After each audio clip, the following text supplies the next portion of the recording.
Yeah. Check. Woo! What is going on, beautiful people? Welcome back. It's your boy Blue, and this is Microsoft Flight Simulator 2024.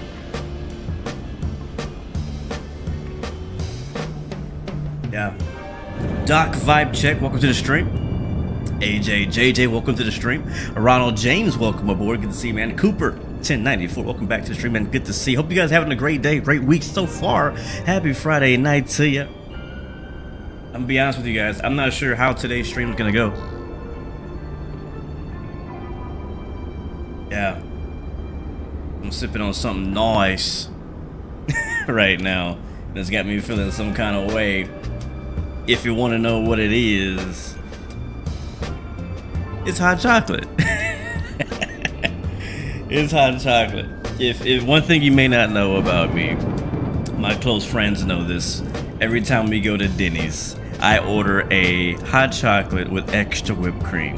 Now, unfortunately, I don't have whipped cream in my house, but this will do. And for some reason, I don't know why, when I drink hot chocolate, like, it does something to me. We'll see if it happens tonight. It does something to me. Like, I'm not saying I turn into a different person. It just puts me in a certain type of mood, you know what I'm saying? And it's funny because it's like the middle of summer right now. Is it summer? I don't even know what season it is, but like, it's not winter. It's not hot chocolate, hot cocoa drinking season, but it's just too good. Anyways, Captain DMV is in the house. Welcome to the stream, man. You started your channel, and I need your blessing. Okay, send me the link, bro, on Discord. Drop me the link on the DM. I'll check you out, bro. Abso-freaking-lutely. Moderator Quarter Blocks in the house. Welcome to the stream, and guys, we're back in Microsoft Flight Sim 2024. This is the Skyward Simulations Cessna Citation Sovereign, aka the 680. Oh boy, I love this aircraft. I do. We are in such a great time. We have been spoiled with quite a few amazing business jets releasing back to back. Now, this one is not quite out yet, but it's close. It is close. Last stream I had the developer on board. Shout out to John, my imaginary friend John, for coming on and showing us the ropes. Oh, there's a semi-truck at the FBO. Interesting. We are at the new Fort Lauderdale by MK Studios for the first time, checking that out. Not going to be at the passenger area. We're at the special people area. We're at the FBO, you know what I mean, the private FBO. So we'll check out this part of the airport, which I have not seen yet. But yeah, anyways, aircraft will be coming out soon. I have been really enjoying the plane, so let's get to it. Today we're flying from Fort Lauderdale to Atlanta, but not Atlanta Hartsfield. We're heading up to PDK. I believe that's like in the Peachtree, Atlanta area. If you're around the area, you know what I'm saying. So Kilo Papa Delta Kilos, we're heading today. I don't know if we've been there before. I feel like we might have been there before. I don't remember though. I know we flew to some airport in Atlanta that wasn't Atlanta. So we'll have to wait and see. But anyways, we're all aboard here, guys. We're not all aboard. We're getting ready to get aboard the aircraft, getting the chocks and everything removed. Matter of fact, we'll leave the chocks on for the time being, just for funsies, right? I'll actually open up the little avionics bay for those who haven't seen the plane yet. I think many of you watching my stream probably have seen the plane, either me streaming it or V1 streaming it or Mickey Mike or Owls or any of the streamers who've been streaming it this week. If you watch any of those guys' streams, you probably have seen the plane. But just in case you've been living under a rock, here she is. All right, so let's go and close the avionics panel, and we'll close the latches. Very important. And continue removing the flags, and I'll do our pre-flight exterior inspection. One thing I will check, because I have been flying the plane since our last live stream. I do fly without you guys sometimes. I do flights off stream, so it's not only when I'm on stream that you see me fly. So these I do have a life outside of streaming, or I should say I do have a flight sim life outside of streaming. All right, so oxygen levels look good. Here's our fuel panel. Nothing we need to really do here. I'll just open it up for the sake of opening it up. Open. Where's the button? There's the button. There it is. Everything's good there. We can actually open it up if we choose to. It's a little dark right now. It is overcast currently in the southern Miami area. I got some weather It's not raining yet, but there's just rain in the vicinity. All right, let's continue our walk around to the engines. Make our way to the engines. I think, is this signature? What FBO is this? I'm not sure which one this is. I am not sure. All right, it's gonna get a little loud because when I remove the engine cover, we're gonna start hearing the engine fan blades windmilling in the wind, and it does sound a bit windy. I'm not sure how windy it is. I haven't checked the weather yet, but you can hear that now. Back here, we have the external power reciprocal, which I'll go ahead and open it up for the ground crew. They'll connect the ground power a little later. Down here, we do have the oh, this is new. Oh, this is new. Okay, I haven't. Oh, okay, that's dope. So they've been sending me updates to the plane, and I have not messed with this since the update. So they actually added in a recent build these little lights here. These lights were not here before. The pre-charge level and overfill level.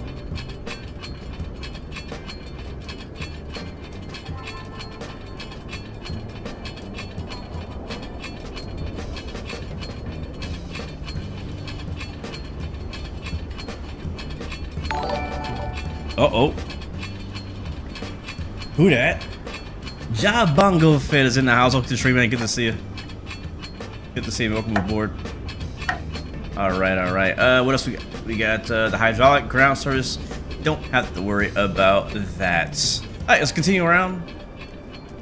This aircraft is really easy to get going, so we'll just make sure all the external stuff is ready, and we'll move on to the inside and get it going. I will get the baggage compartment opened up. So that way we can get the passengers loaded up quickly. There we go. Like I said, I'll leave the chocks in place.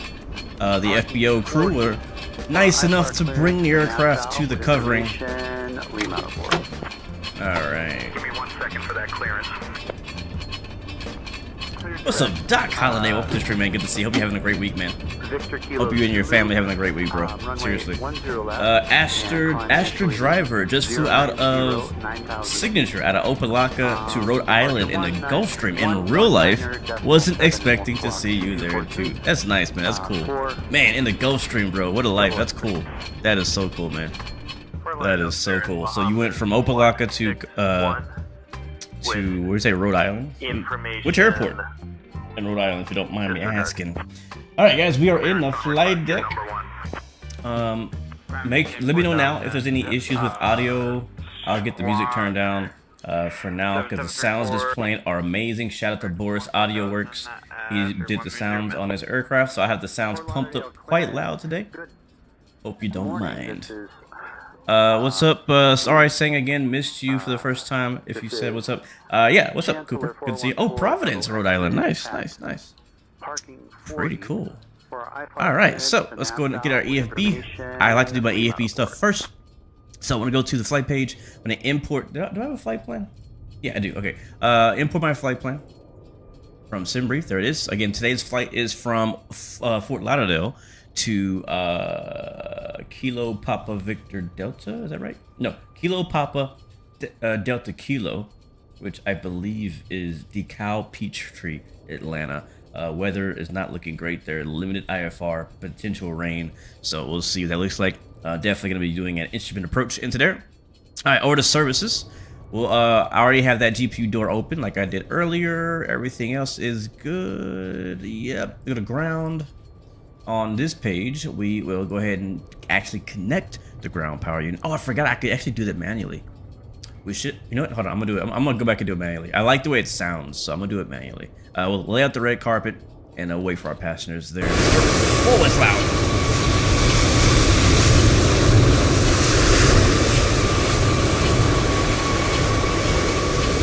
I put my PPE on, my protective equipment. It's loud out here. I'll run back here real quick and connect the GPU myself, just because I like to do it. I know I don't have to, but I want to do it. And unfortunately, I'm not going to probably hear it because we have that super loud Boeing 737 taxiing by right now, followed by a Delta A320. We might not even hear the GPU anyways. I'll try and see.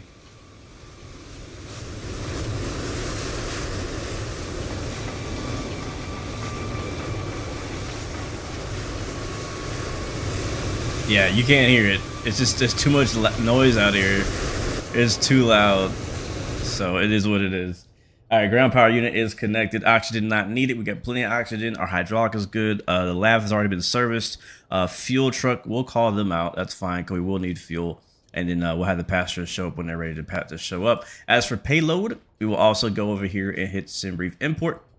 That's going to import all of our passengers and fuel and everything all instantly. I think we're expecting 5 passengers today. We do have, we are using JetCard again, so we do have a bit of a story behind who we have coming with us. Our client today is Dana Harris, and I guess she's bringing some people with us, or with her. I'll explain more about what she's doing a little later. Maybe we'll chat her up during the flight. All right, so that's good to go. Electrical panel, batteries looking good and connected. Hydraulics, like I said, already good. Already know that. The labs are good. We got plenty of water, and we have plenty of oxygen. All right, let's move on to our homepage. We now see our flight plan going from Fort Lauderdale to the Atlanta greater area. All right, let's go down and get the aircraft started up. So to do so, I am going to start at the top and get my emergency lights to armed, and then go down here. We'll get our standby power test. We'll test that for 10 seconds. We see the green light. That's good. 5, 4, 3, 2, 1. And then standby power on. We should see an amber light there, looking good. And we'll hit the battery and enjoy the sounds.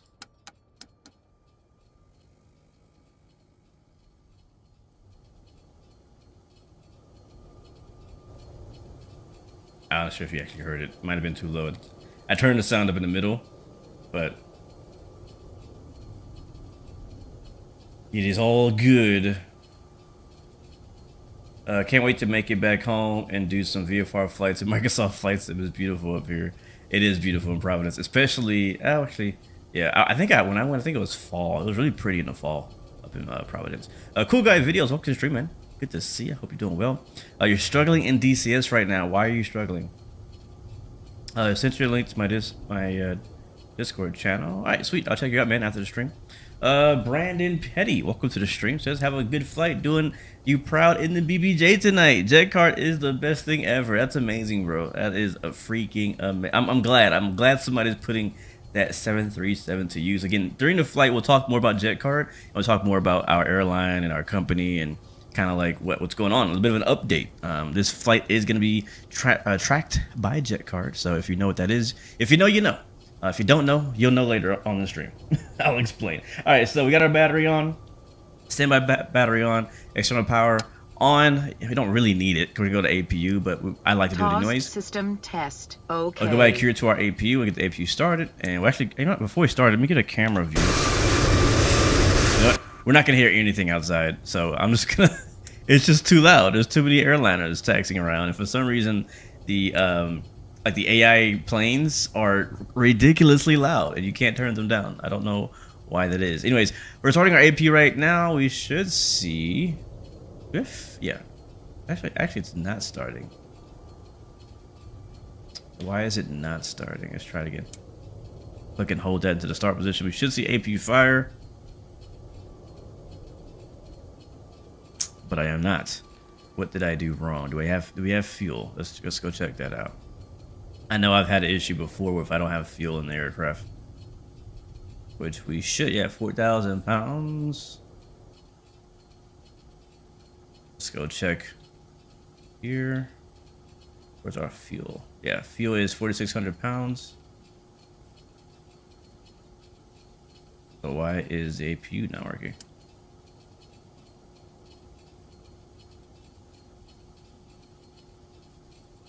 Yeah, when I hit start, try to go off, on, and then start again. Yeah, we should see the APU fire light illuminate, but it's not, which means something is amiss. What did I do? I've been flying this plane so many times, and that has never happened to me. It would, of course, happen in a live stream when I have no idea how to fix it. How about we come back to that? All right, we'll set everything else up and we'll go. Oh, maybe I need to restart the flight. Is there a wait, let me see. Is there a cover on or something?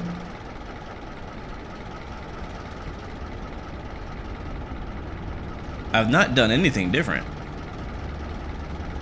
Turn the APU off. Wait 1 minute. ECU has to restart, and you have to let the APU fire test run when you switch to on. Oh, so I broke it because I tried to like fake it. Okay, thank you. Thank you, John, for showing up in clutch, bro. Because I was like, I don't know what I did. I don't know what I did. All right, we'll let it chill. All right, so what we'll do, we'll move on. We'll get the electrical interior on.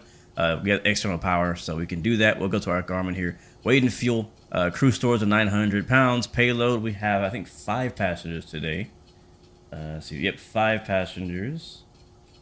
Looks like we have Dana Harris, Arthur Jordan, Bradley Stafford, Andrea Foster, and Dylan Merrill are all on the manifest today. So, 5 passengers going to be on board.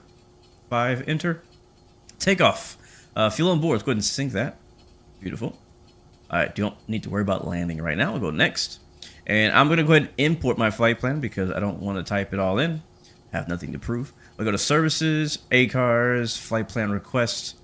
Wait for a bit. There it is. Fort Lauderdale to PDK. We'll hit request and import. That will take us to our flight plan page. You can see it also populated up there as well. All right, beautiful. So if I go to procedure real quick, it already did that for me. We are expecting runway 28 is what it says. Yep, runway 28 right out of Fort Lauderdale and runway 21 into PDK. I'll put my approach in now. I do have an adjustment to make to my flight plan. I was doing some flight planning before the stream. I was like, you know what? I think I'm gonna make a change to our approach portion. But the plan is the RNAV RMP Zulu runway 21 left.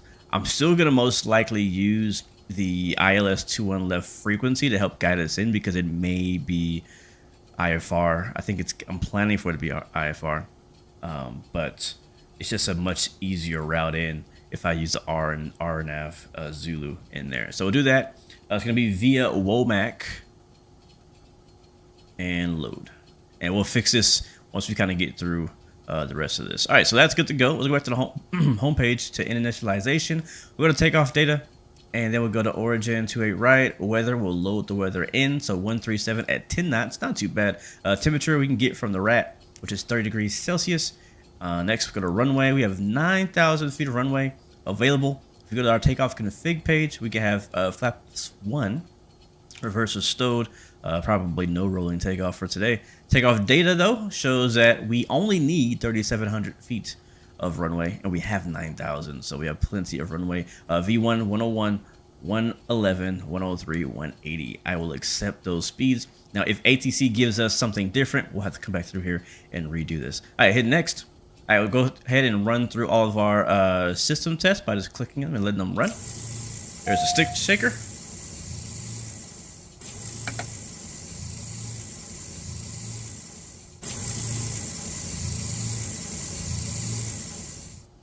Peachy Voyage, welcome to the stream, man. Good to see you. Hope you're doing well, bro. How are you liking 007? I know you were asking me about it the other day, but how are you liking the new 007 game?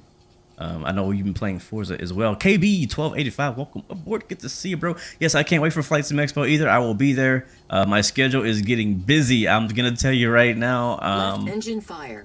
I'm excited. I got fire. a lot of things to do. Left engine fire. Right engine fire. Left engine fire. Right engine fire. We're just running through the test right now. Try to turn the APU on, put the switch to on, then wait for the green digits on the MFD, and then put it to start. Copy that, John. I'll do that. Baggage fire. I'll do it right after the baggage fire. Baggage fire. I do want to see if I can get a an APU view out here so you can hear it spool up.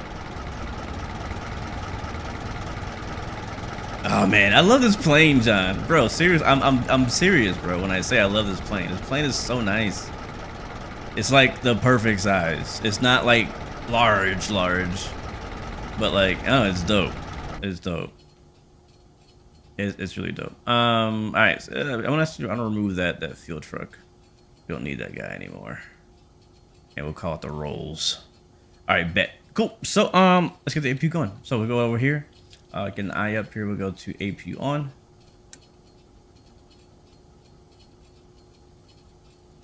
Yep, APU fire is illuminated now. And then APU start.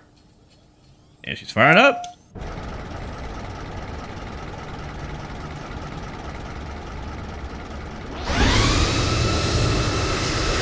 Bro. These freaking airliners keep ruining my vibe, bro. I'm trying to hear the APU sounds.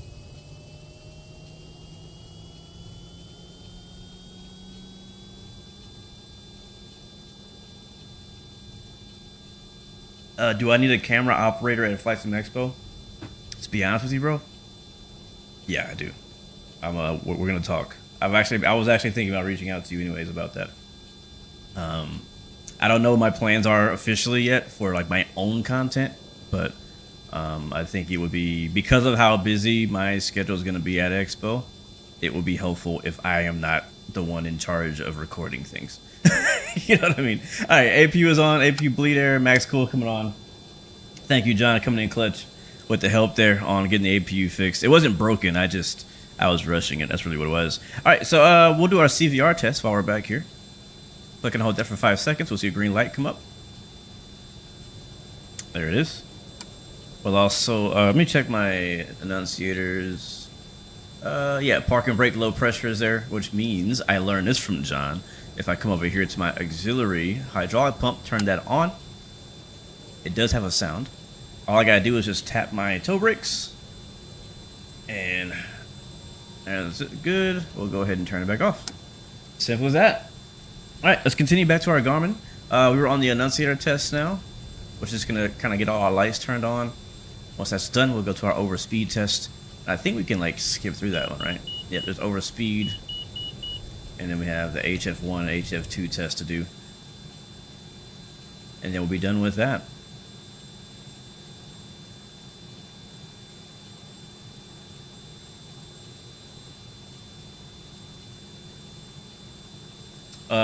Doc, I think I might have missed what you were saying. DCS giveaway competition is killing you. What giveaway competition are they doing? What are they giving away? And what do you have to do to get the giveaway? Alright, HF2. Alright, let's go ahead and get ATC wound up so we can start getting our IFR clearance. Again, we are in Fort Lauderdale. Let's get the ATIS 135.0. Broken at 25,000. Temperature 27, 2.23. Altimeter 29905.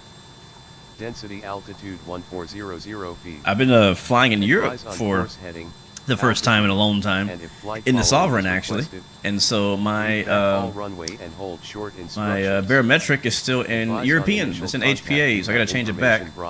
Under PFD settings, I think is what it is, where it is. Yep, here it is. Back to inches. And I have to do that for both sides.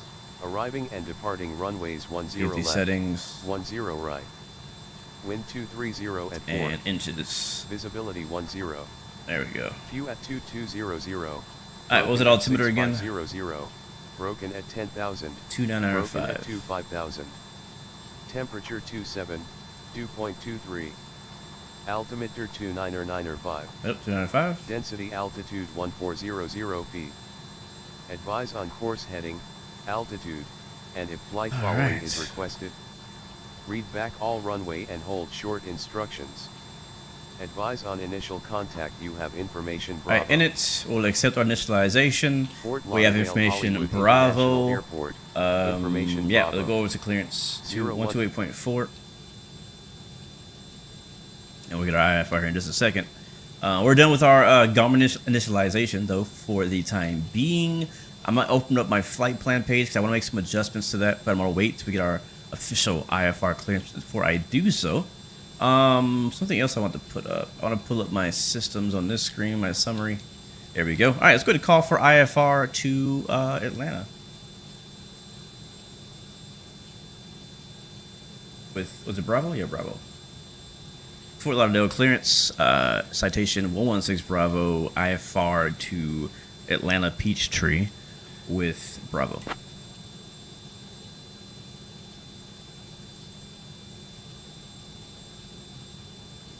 What's up, JB? Welcome to the stream, man. Citation 16 Bravo, cleared to DeKalb Peachtree via the Frisbee 2 departure, then is filed. Climb and maintain 4000, expect flight level 43010 minutes after departure. Departure on 119.7, squawk 7445, and your departure runway was changed to 10 left. Good left, okay. I had a feeling they might do that. Alright, clear to DeKalb Peachtree via the Frisbee 2 departure, then is filed. Climb and maintain 4000. Expect flight level 43010 minutes after departure. Departure's on 119.7, and we will squawk 7445 and expect runway 10 left for departure. Citation 116 Bravo.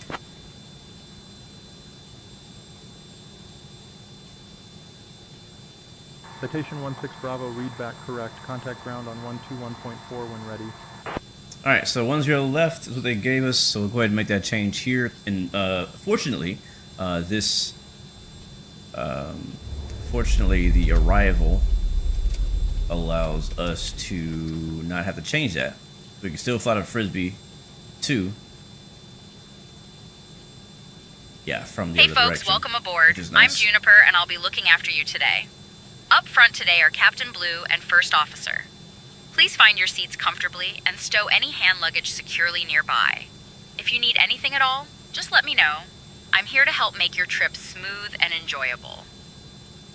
Alright, so that is our flight attendant today. We do have a flight attendant on board today named Juniper, so if you need anything, let me know. I can ask her for you if you want like a refill on your hot chocolate. Matter of fact, I'll ask her right now for a refill. Hey, can I get a refill on my hot chocolate, please, up in the cockpit, if you don't mind? I'm almost out. Nice. Alright, so let's go ahead and make a couple changes in my flight plan before we get out. We got our clearance and all that. Where the change is on my arrival section, which we already have in here. I want to end my arrival not at Bappy, which is where it should end. Yep, right here.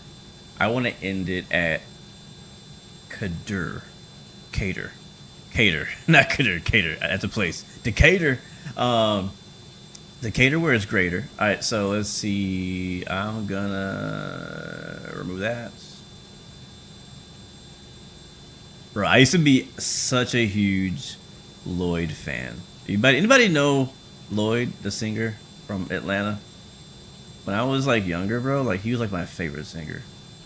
Like I liked him better than Usher, bro. Like for real.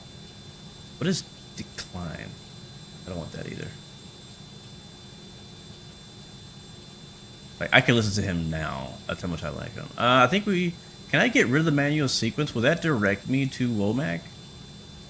Allegiant 2141 ready to taxi. I think it will. Yeah, it looks like it will. Allegiant 2141. It has me at Womack at 7,300, which seems high. Runway 10 left taxi via Alpha 1 Allegiant 2141.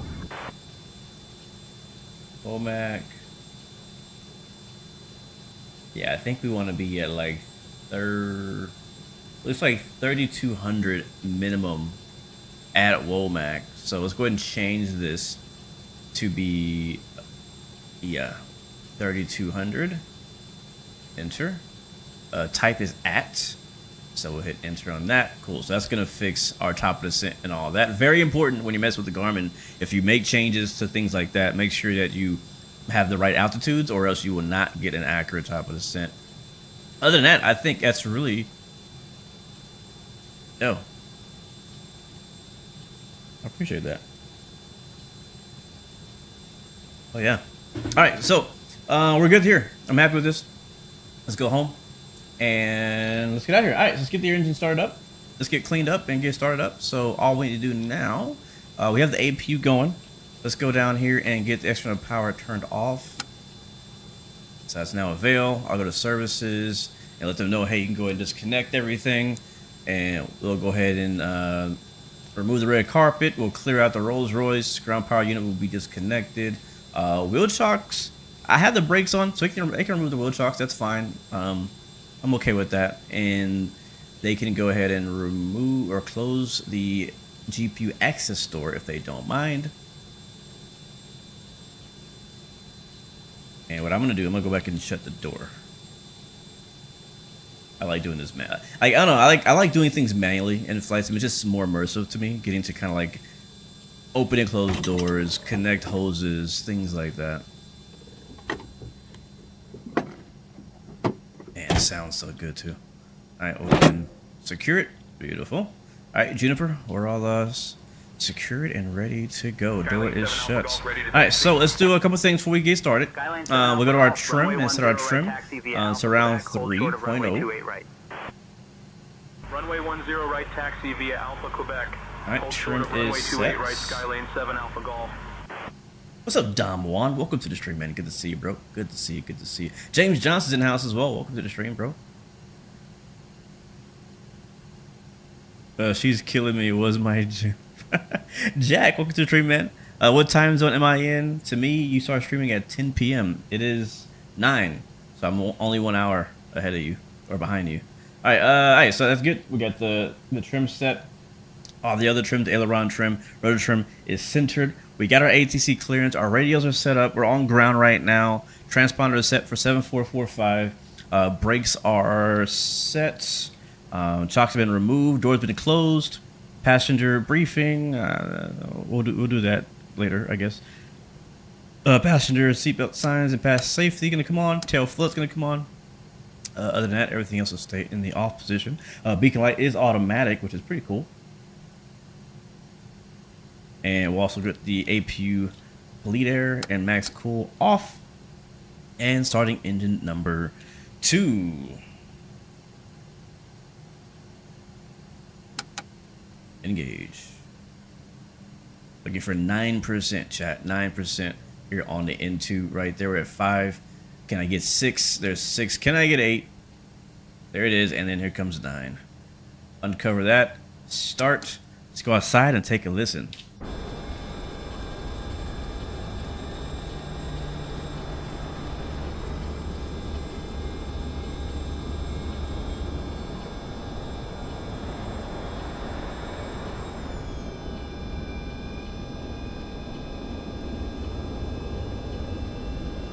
Yeah, James, I'll be at Flight Sim Expo.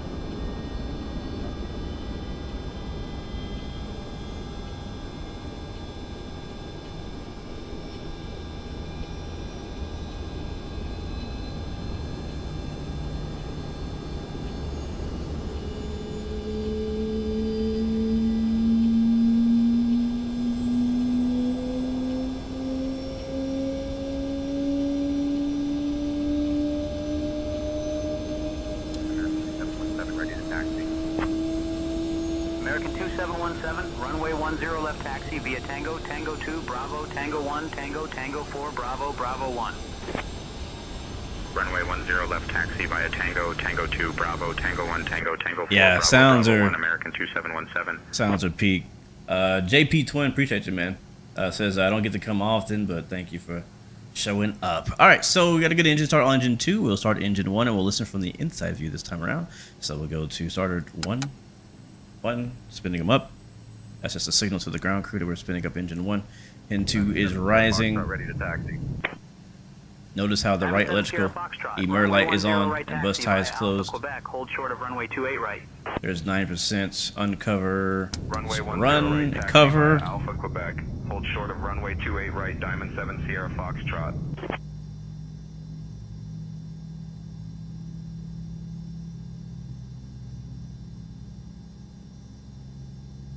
That sounds all the way up. There they are.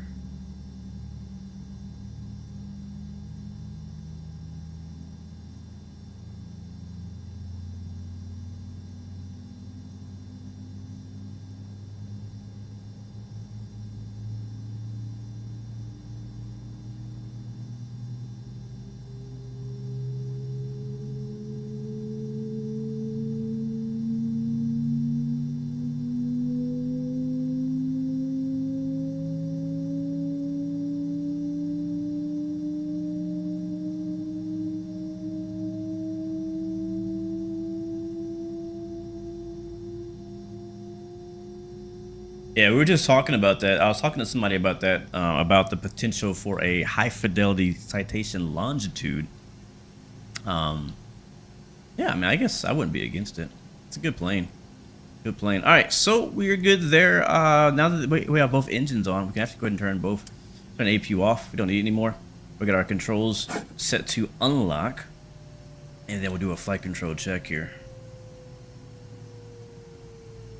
So forward, back, center, right, center, left, center.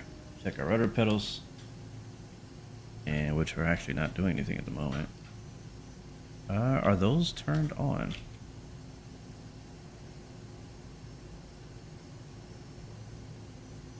Alright, I might have to check my rudder pedals. Make sure they're plugged in.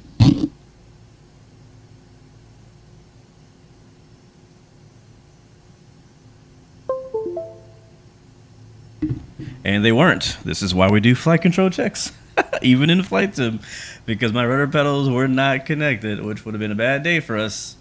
Alright, there it is now. They're working. That's what I like to see. Alright, cool. Our flight controls are free and correct. We'll set our flaps to 1 for takeoff. We'll go ahead and get our autopilot set up. We're expecting runway 10 left. That's what ATC gave us. So because of that, it's going to be a heading of 096. Which I will set now. That's basically directly behind us, the opposite direction right now. So heading be 096. We've been given the altitude of 4,000 feet initial climb.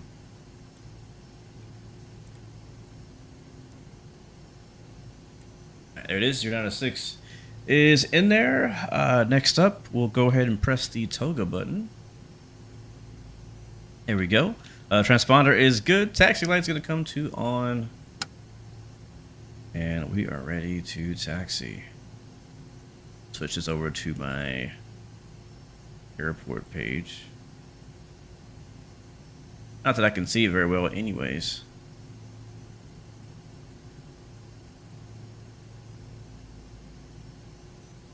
And we'll zoom that in and move it over.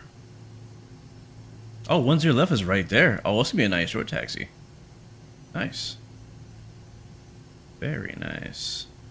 Alright, so I'm gonna taxi ourselves away from the covering, and then we'll ask for we'll ask for clearance. Actually, no, we gotta reset our V speeds too, so we'll do that as well. All right, chat, we are on the roll. On the roll. Hey folks, welcome on our trip to DeKalb Peachtree Airport. Our flight time today is about 1 hour and 35 minutes. Please pay close attention to the safety briefing, even if you fly often, as it contains important information. Your seatbelt fastens by inserting the metal tip into the buckle. To tighten, pull the strap, and to release, lift the buckle flap. Please keep your seatbelt fastened whenever the seatbelt sign is on. Mobile phones and electronic devices should be set to flight mode. Larger devices like laptops need to be stowed securely during takeoff and landing. Smoking and e-cigarettes are not allowed anywhere on board. If oxygen masks drop, pull one firmly towards you, place it over your nose and mouth, and breathe normally. I knew. Secure your own mask before helping others. Life vests are located under your seat. Put the vest on, fasten it, and inflate it only after leaving the aircraft. Special life vests for children are available. Floor-level lighting will guide you to the nearest exit, which may be behind you. All exits are clearly marked. Look at her. In case of evacuation, leave all personal belongings behind and follow all crew instructions immediately. If any electronic device becomes hot, emits smoke, or shows damage, please inform me immediately. I want to talk, but she's so loud. Safety information card. I need to change the audio channel she's on. Let me go ahead and get our taxi clearance.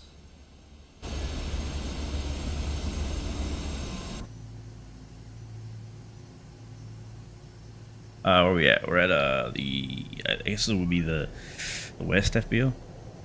Fort Lauderdale ground, Citation 16 Bravo, or at the West ramp, West FBO. Looking to taxi with Bravo. Hey JB, hold that question, man. I'm gonna answer that once we get in here. All right.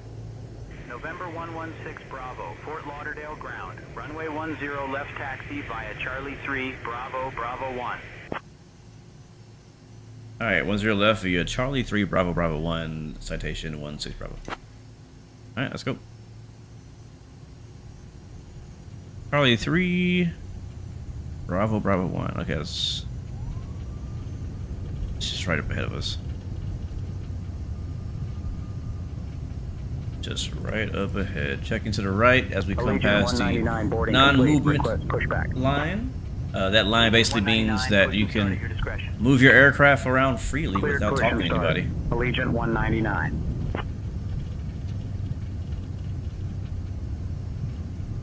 It's also the line that the ground crew people are not allowed to pass at most airports. Unless they talk to ground ATC. Yeah, no problem, JP. Yeah, I just want to... That's a really good question. I want to answer it. I just don't want to be distracted, if you know what I mean. Shadow Watcher says, when the plane releases, I'm going to be doing some Caribbean tours. Nice. Right, oops, we're going to make a right turn here. My cargo door is open? Oh, no. I think you're right. Oh, crap. I think you're right. I know for a fact I didn't close it. Did it close itself?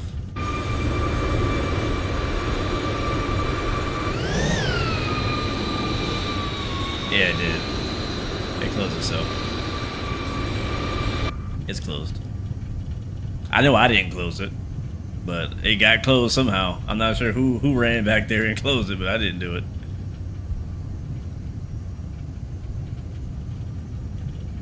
Alright. I love it how like they have like these big text on the runway that says taxi.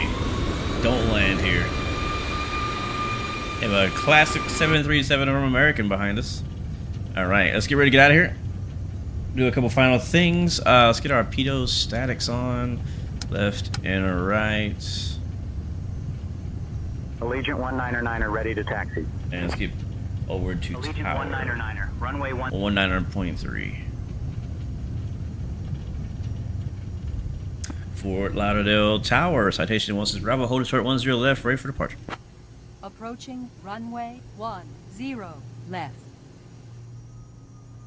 November 116 Bravo, Fort Lauderdale Tower, hold short of runway 10 left, A320 1 mile final. Hold short 10 left for the traffic, citation 16 Bravo. I've had an issue with this. Citation 16 Bravo, runway 10 left, winds 230 never and mind. 4. Fly runway heading, cleared for takeoff. Runway heading, clear for takeoff, runway 10 left, citation 16 Bravo. Never mind, don't have to say that. All right, let's go ahead and hide our EFB for better visibility. We'll get our landing lights both on, recog lights on, anti-collision lights on, pulse lights on, so we don't have any more bird strikes. If you don't know, the reason they have post lights is trying to kind of scare off the birds. It's like flashy lights in the front of the plane. Alright, we're lined up. Got a couple things to do here once we get in the lineup. There we go. I'm going to sync my heading, which it already should be good. It is. I'm going to arm the heading mode, though. We'll do that for sure. I'm also going to actually arm my auto throttle. There we go. And other than that, we are ready to go. We can get the timer on if we choose. Start. And we're good to go. Alright, throttle full forward. Hands on the yoke. Brace release. We're rolling. Airspeed's alive.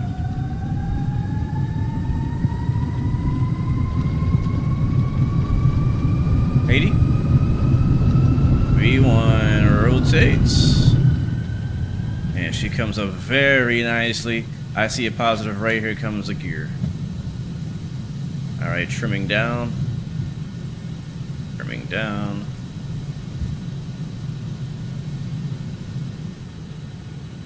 See that rain off our nose there? It looks like we are going to fly through it. Citation 16 Bravo, contact Miami departure on 119.7.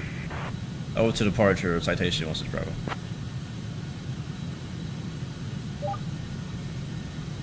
Departure, Citation 16 Bravo, passing 2,000 for 4,000.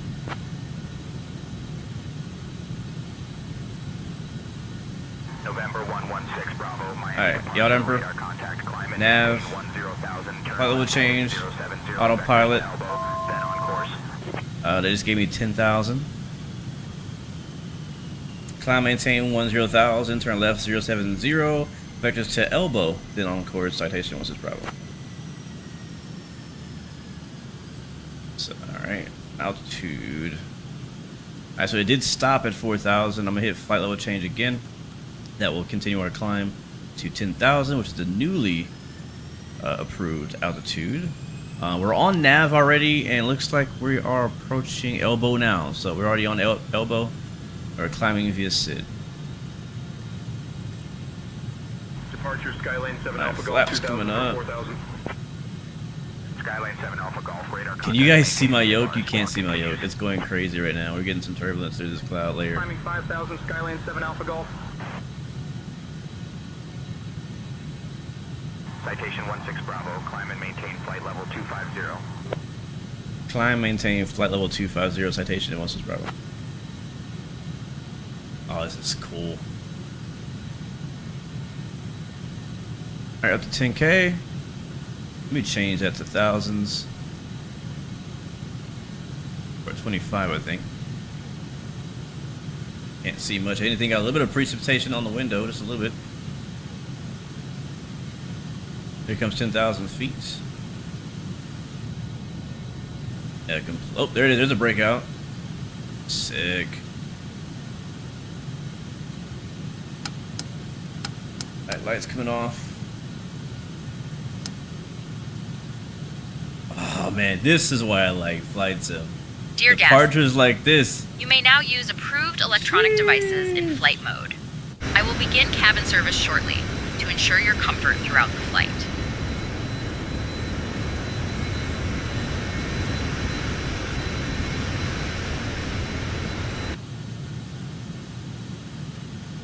Alright, so far so good on the flight plan. Everything is going as planned.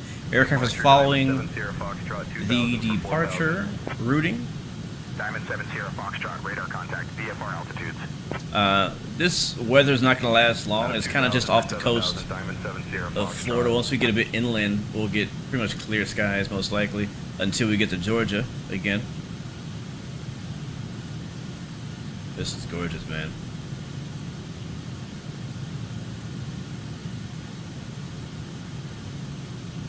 This is gorgeous.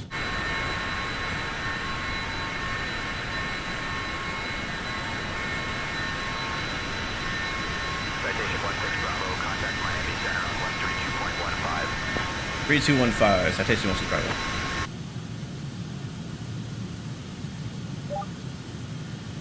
Miami Center, Citation 16 Bravo, passing flight level 180. Alright, we'll go standard here. One time. 16 Bravo, Miami Center, good evening. I think they gave me like 23,000 the last call, didn't they?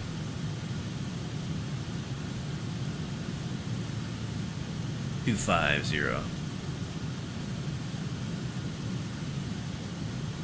They should give me higher any second now.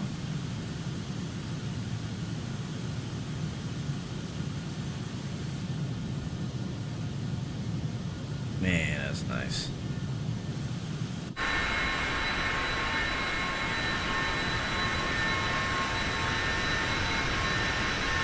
The wings are so big. Like, I think the wings are as long as the fuselage.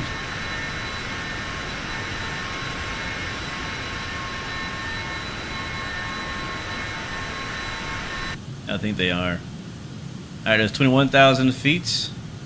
So far, so good. No issues, no errors. 16 Bravo, climb and maintain flight level 390.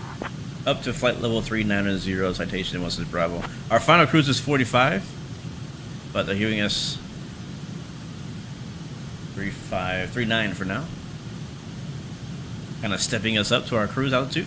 We're already in standard. Auto throttle is on. I don't have to touch the throttle again until like we land. VNAV, we're not using VNAV yet. We're using flight level change plus FMS speed, which is a perfectly fine way of climbing out. We'll use VNAV when we descend though.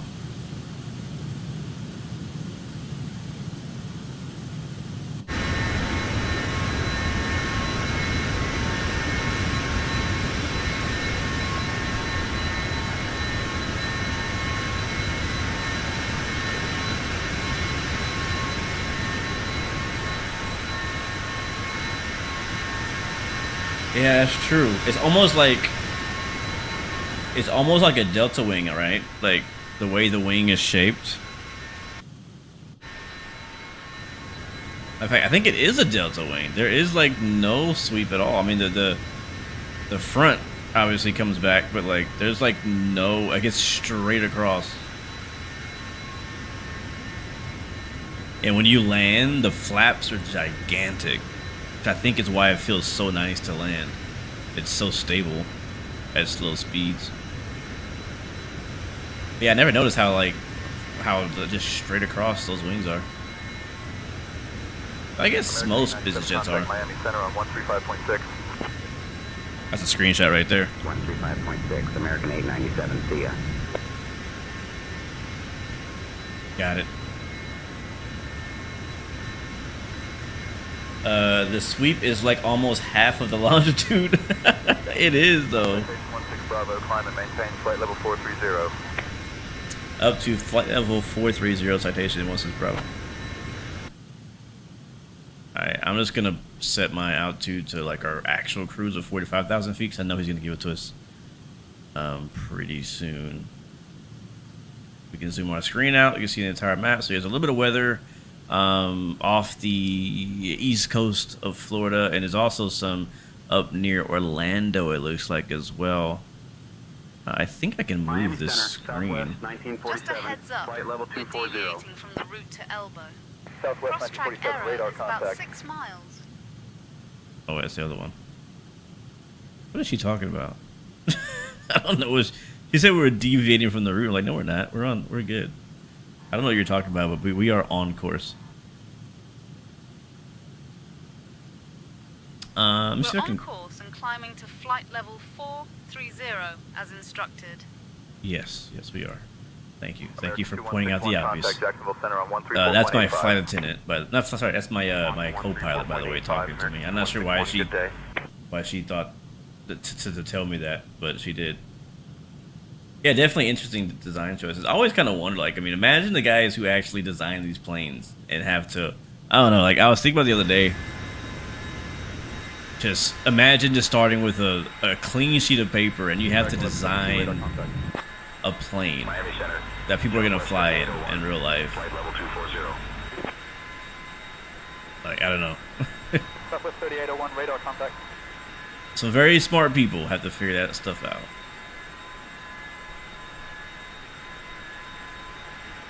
What's up, Cordero from New York City? Welcome to the stream, man. Evening, dude. Real world. I am a real pilot. You recommend me X-Plane or Microsoft Flight Sim 24? It depends what you want to do. It depends what you want to do, or what plane, really. If you do X-Plane, you got the Challenger 650, which is one of the best planes in all flight sim for business jet aviation. You have the Flight Factor 777, which is probably right now the absolute. I think the Flight Factor 777 in X-Plane 12 is gotta be the best aircraft in all flight sim right now. I think it's the new #1. Like the Challenger used to be #1. I think now the Flight Factor is the new #1 because it keeps updating. He keeps making it better, and it just is. You also have all the Tolas A320s that are also very, very, very good. So can't forget about them. That's really it. But yeah, you got like IXCG and you got the 737, which is cool, but I don't know, man. If you're a real world pilot, I would say just do Microsoft Flight Sim, because unless you're really looking for, I don't know. I mean, even if you're studying, like, yeah, I would just recommend Flight Sim 24. Because as a real world pilot, I don't think you care about the things that flight simmers care about, like the flight model and stuff. Yes, the flight model in X-Plane is better. That is proven. But we also know that even the X-Plane flight model still doesn't match real life. And how a plane feels in a flight sim, in general, really does not matter at all, because it doesn't translate to real life if you're like practicing. Like the systems are where it matter. And Microsoft Flight Sim has just as good of aircraft systems as X-Plane has. It just depends on what plane you buy and what plane you fly. So I think, honestly, I would just recommend Flight Sim. You could always go back to X-Plane. You could always do both. You could always try it. CST, what's up, man? I almost missed your chat. What's up, bro? Good to see you, man. Hope I get to see you guys at Flight Sim Expo. Cordero says, I'm old school on aviation. Look for better feeling sim. Okay, if you're old school, bro, X-Plane. Seriously, I would say go X-Plane. Like, I'm glad you said that. That clarified a lot about you in that one comment. So I would say for you, Cordero, I would recommend you go X-Plane 12. That's what I would recommend for you, bro. Does this plane have auto throttle? Yes, it does. I'm on it right now. Or I'm using it right now, I should say. Not on it. I'm using auto throttle right now. But yeah, it's honestly one of my personal favorite features of the plane is the fact that it has it makes it so easy to fly. Like I mentioned earlier, like I hit the auto throttle arm before we departed, and I literally never have to touch the throttle again until we land. Like when we descend, there's no managing throttle like you do in most business jets. It just does its thing. It just does its thing. It does. So yeah, auto throttle. So I think honestly this jet is perfect for people who want to fly business jets. But I think a lot of people who fly business jets, a lot of people who are considering flying business jets, are turned off or intimidated by the fact that they don't usually have auto throttle. Like if you're used to flying business jets, you're cool. You're like, ah, yeah, I get it. Like I know I don't have auto throttle. Like we never have auto throttle. You know what I mean? But if you're coming from like the airliner world, like A320s, 737s, and so on, then in that case, you're like, yeah, like I'm used to having auto throttle. So yeah, this is a good plane for those people who want that. Contact Jacksonville Center on 134. JetCard's in the house. Welcome to the stream, man. Good to see you, man. Can't wait for the Sovereign. Yes, sir. Yes, sir. We're flying on JetCard right now, my man. We'll talk about it in a little bit about maybe an update on my company within JetCard. But thanks for stopping by, bro, and showing some love on a Friday night. No release dates on the Sovereign yet, unless they have said something in their Discord, which I have not seen them actually put a date out there. I just know it's coming very soon, like really soon. And that's all I can say. I know soon means nothing to anybody anymore, so I hate that I just said that, but like the wait is almost over. That's all I'm gonna say. The wait is almost over, guys. What's up, James Johnson? Welcome to the stream, bro. Good to see you. Welcome aboard. I just missed somebody's chat. Somebody said ciao. Who said ciao? Oh, it's James. Ciao Paisano. Welcome to the stream, bro. Good to see you. Joe DFW says, I'm sold. CJ4 is good, but I always struggle with speed management. Yeah, exactly. It's perfect for you. That's what I was saying. Yeah, it's perfect. Can they please release this? Yes, hopefully soon. Soon. Switching to Jacksonville Center on 134.85, Southwest 1940. So with this plane, how much of the flight can be done on auto, and how much do you have to do? Well, I hit auto throttle, Leaving for flight level 250, arm, cleared for the right Monkey before One takeoff. arrival into Orlando Southwest We took off, 1641. and I want to say it was around 2,000 feet. I decided to turn autopilot on, and the plane has been flying itself ever since. So think of it of Miami Center, JetBlue 62. it's on auto equally as much as any Boeing or A320 flight. So yeah, yes, Boris did the sounds, so you know they're good. What's up? Shadow says me Firewolf. Okay, cool. Welcome back, man. On a different name. Good to see you. Almost your bedtime. Yeah, it's all good. I know. I stream late. Once you land in Palm Springs, I love Palm Springs. Where'd you fly from? I would join, but I'm doing Denver to Frankfurt. Wow. In what plane, Mike? What you flying? 2 more weeks tomorrow. That's a DCS meme. I know, Shadow. I know. 2 weeks. 2 weeks is a DCS meme. It's always 2 weeks away. Level 190. That sound means we are 1,000 feet away from our selected altitude of 45,000 feet. We are over, I think this is Lake Okeechobee. Yeah, gigantic lake. It's huge. There's an island The lake is so big it has an island. That's crazy. CYS to Palm Springs. Nice. Thank you, Highball 783. Thank you, man. I appreciate you. The 7879 from Bravo. Yeah, I saw they put an update out, or a developer update. The plane is not out, but they mentioned it. So I'm definitely still looking forward to the 787 from Bravo. Was it Bravo? What's their name? No, Vector. I'm talking about Vector. What are you talking about? Vector Simulations of the 787 I'm looking forward to. I'm sorry. There's an update about it earlier today, or yesterday, or the day before. Whenever that was. I get all my days mixed up. I asked my wife the other day, like, is it Friday? Dear guests, I will now begin the snack and beverage service. Oh, there you go. Today, I have some delightful, freshly baked cookies and a selection of fine teas and coffees for you to enjoy. Bravo Aerospace. Afterward, Yeah. I will have a few curated items available if you'd like to take something special with you. Please let me know if you need anything else. Is it really, Derek, that Boris Sounds what does it for you, man? For the plane? Sounds make such a big difference. They do. Sounds make such a big difference in any aircraft, any game, anything, man. Like, I'm the same way. I'm with you, bro. Like, if the sounds ain't right, no, I'm not with it. So I'm so happy for Boris. I know I've said it before, but I'm so happy for Boris. I remember when Boris had just kind of joined the flight sim community. He was making like sound mods and little things here and there, and now he's a part of the biggest projects in the flight sim. I love seeing his come up, man. I'm so happy for him. He's such a nice guy. I met him a few times at Flight Sim Expo, and I got to take some pictures with him and stuff like that. And young too. Like, I was like, wow, this is crazy. This guy is so good at what he does. And the cool thing too is that we also have Echo. I think it's called Echo 19 as well, who is newer. I think they're newer to Flight Sim.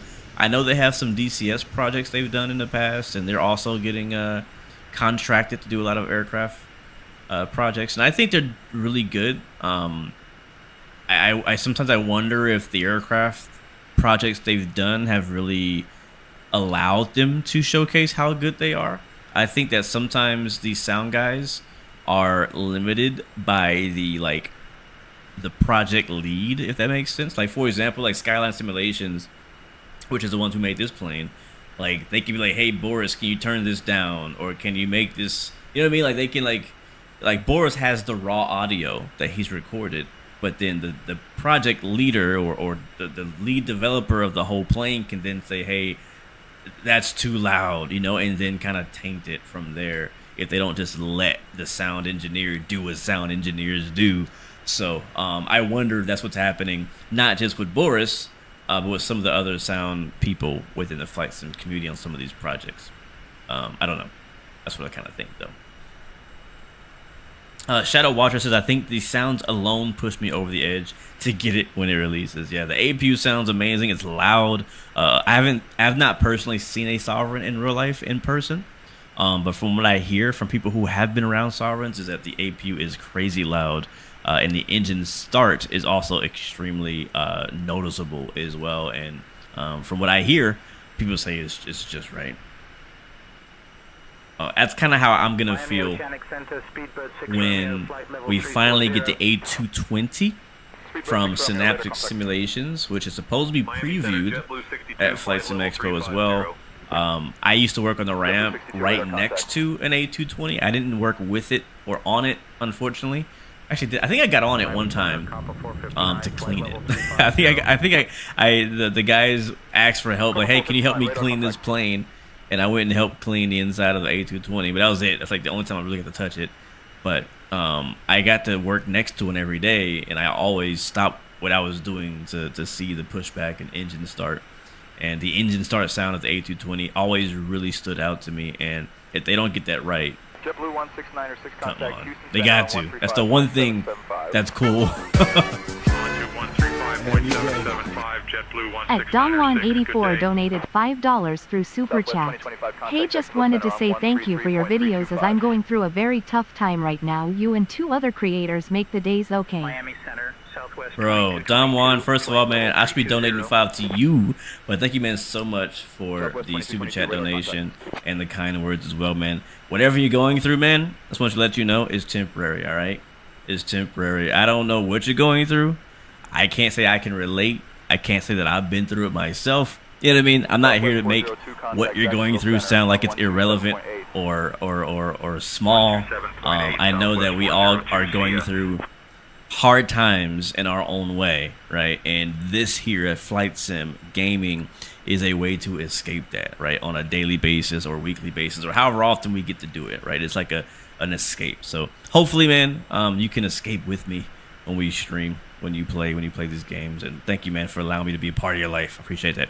Speaking of life, Mikey7TI8, happy birthday early. I'm gonna say happy birthday right now in advance because I probably will not talk to you tomorrow. Matter of fact, I know I won't talk to you tomorrow. So let me get a big happy birthday, Mikey, in the chat for Mikey7TI8. Wish him happy birthday, man. Hope you have a great birthday and need to do whatever it is you want to do.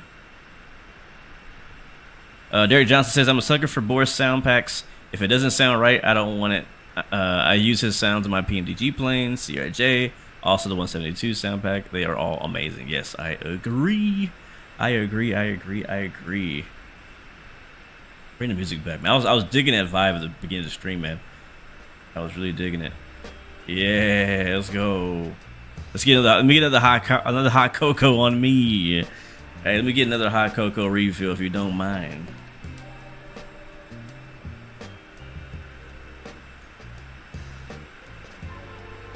Yeah. You got this, DJ. You got this, bro. You got it. Keep your head up, man. You're not alone. I'll tell you that. You're not alone. Does anyone here have the FSS E-Jets? If so, do you think it's worth getting right now?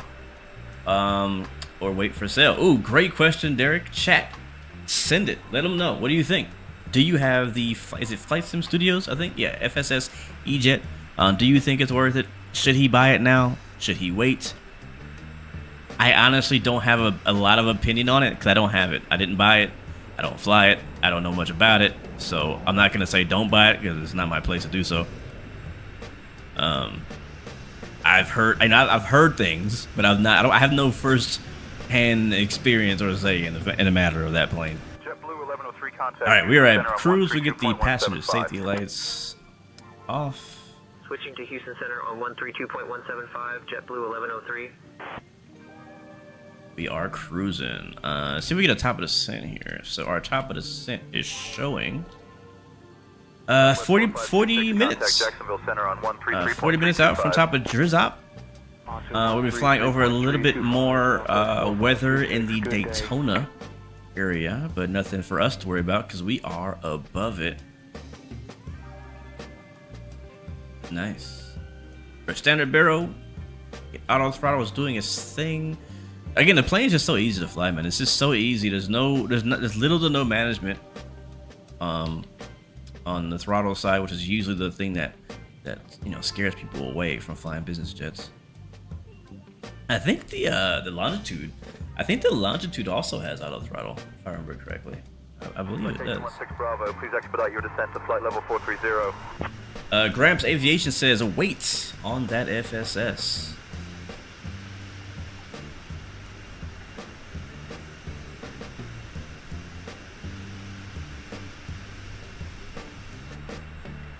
Savage Pilot says this may be subjective. If you had to choose between buying the FS Reborn Phenom 300 or the Citation Sovereign, that's a tough one. But the question has to be answered. If I lived in a... Oh, sweet. Appreciate you. Chat, you guys need anything? Let me know. I'll ask her. Okay. This is tough. This is hard. And I'll be honest with you guys. I'm a little biased on the Phenom situation. Because I love Phenoms. The Phenom 300 is a plane I love in real life. All right, like in real life, I love that plane. I've always been attracted to that plane. I love seeing it. Never been on one, but I've always loved it. So I've always wanted to see it in the sim. So there's that. To give some context. Also, I have known about the Phenom 300 from FS Reborn for years. So I've been like in high anticipation for it for so long, right? Waiting for it, and it's been hyped, all the features and this and that. And third reason why I feel like I might be a little biased towards the Phenom is because, like, Raul, the guy who runs FS Reborn, like, that's my dude. You know what I mean? Like, that's my guy. So like it's tough. It's like, you know, like, yes, I know the Skyward Simulations guys now. I've met with them. I've talked with them. We've had a really good conversation as well, and I really like them as well, right? So I have a good relationship with them too. But like me and Raul go back. We go way back, and it's tough for me to choose between the two because like I'm always gonna choose the 300 for more reasons than the core plane itself. You know what I mean?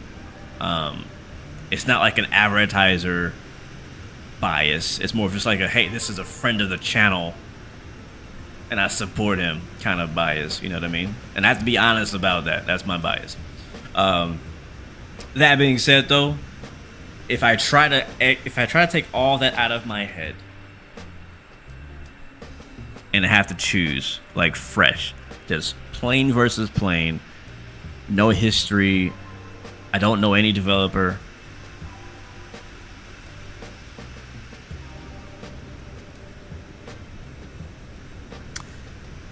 the Sovereign.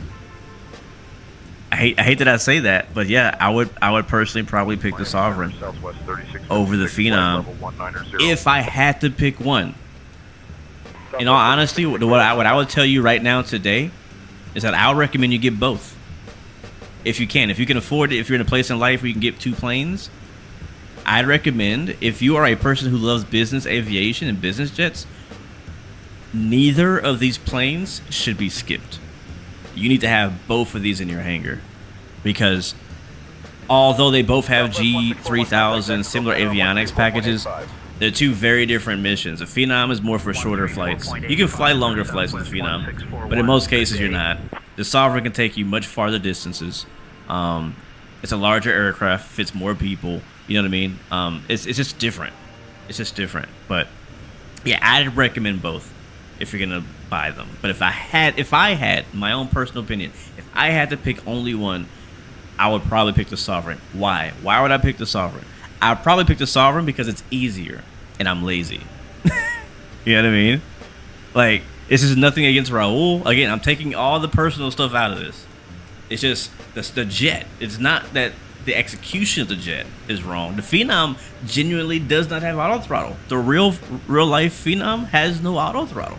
That's just how the jet is. Matter of fact, Raul told me, I asked him about it, the Phenom just this year in real life got fitted with auto throttles, and most of them don't have them yet.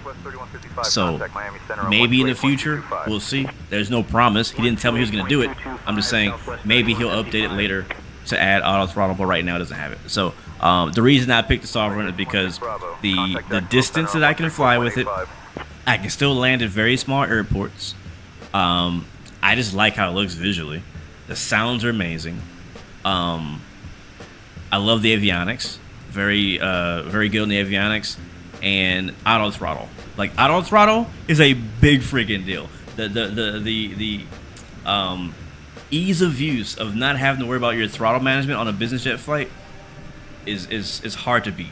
So that's why I picked the Sovereign. And it's funny, this is my first time saying this out loud. Matter of fact, I haven't even thought this in my head yet until I said it in the stream, because I honestly, up to this point, thought I would have picked the Phenom. Because one thing about the Phenom that I do love, that the Sovereign does not do, is all of like the maintenance stuff. Like, yes, you have the oxygen levels that go down over time. You have the fuel level. You have the I think the hydraulics that go down over time. Like, there's persistence in the Sovereign for sure, but nowhere near like what the Phenom does. The Phenom, you have to manage your brakes, you have to manage your engines, manage your AC, like all the different systems can fail on you and things like that. All that stuff is incorporated in the Phenom and it's not in the Sovereign, right? So the Phenom to me gives you more of a personal aircraft feel. If you're looking for a plane to be like your everyday driver to live with, to wear and tear with you, the Phenom is it. Does that make sense, chat? Oh, auto throttle's overrated as well as VNAV Gramps. You would say that. You would say that. Have I flown a flight simulator Learjet 35? Yes, I have. It is a handful. I love it though. I love the plane. It's just a handful. And I've not flown it in a while, not because I don't want to, but because some reason I have a confliction with chase plane. When I try to fly that plane with chase plane, it breaks all my cameras, and I don't want to deal with it. So that's why I don't fly it.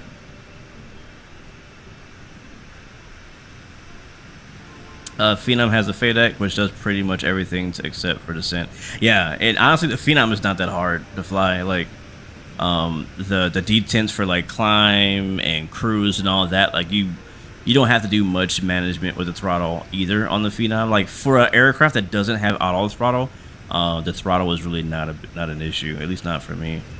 Zach says you're ready for the Dassault Falcon. Yeah, I'm looking forward to that too. That's probably gonna be the next one. I can't think of any other business jet that'll come out before that, but I am looking forward to that.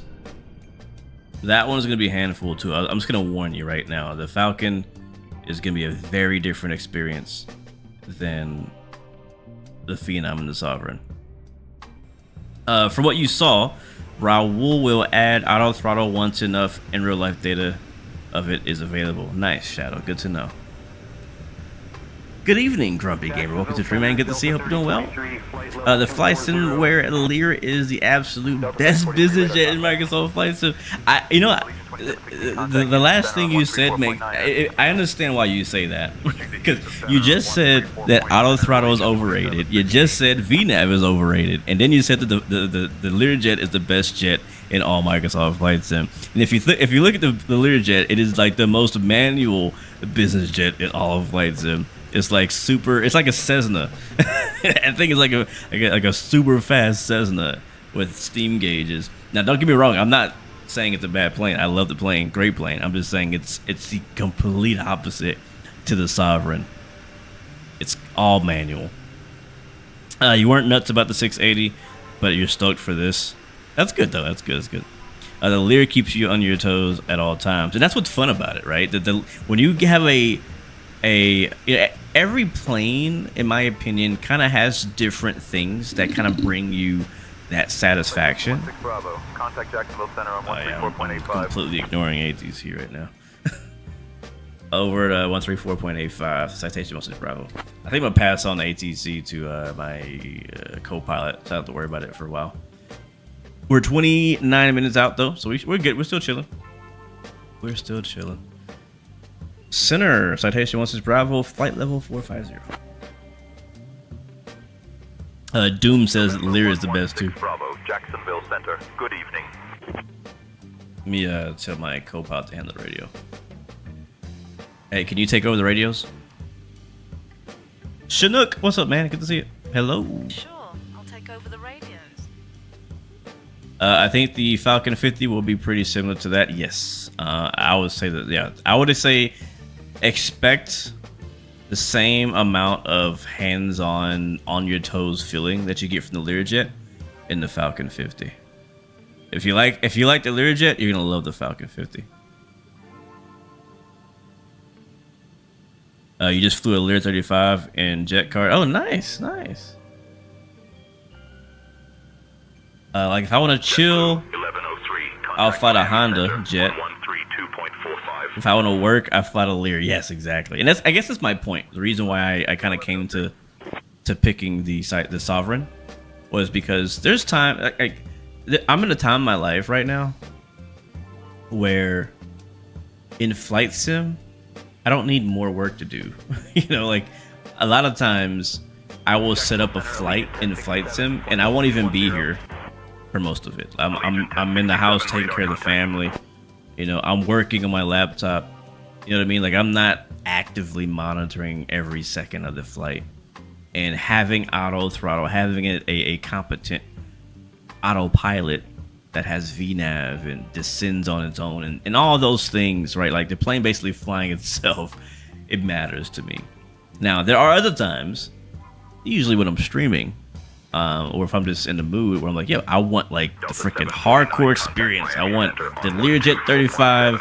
It makes me handle and manage everything. I gotta be on my toes the whole time. You know, sweating. Like, there's a time and place for that for me. So I tend to lean towards the more modern, easy aircraft. Although I don't mind. I don't steer away from a challenge though. What's the take on the X? X what? Doom. X the Falcon X? Citation X. Is that what you're asking about? Got to do a little plane spotting today. We had a Delta 737-800 and a Frontier A320 diverted to our local airport due to weather. Got to watch them take off and do some other planes land. What airport was that? Grumpy Gamer. That's interesting. Diversions are always very interesting to me.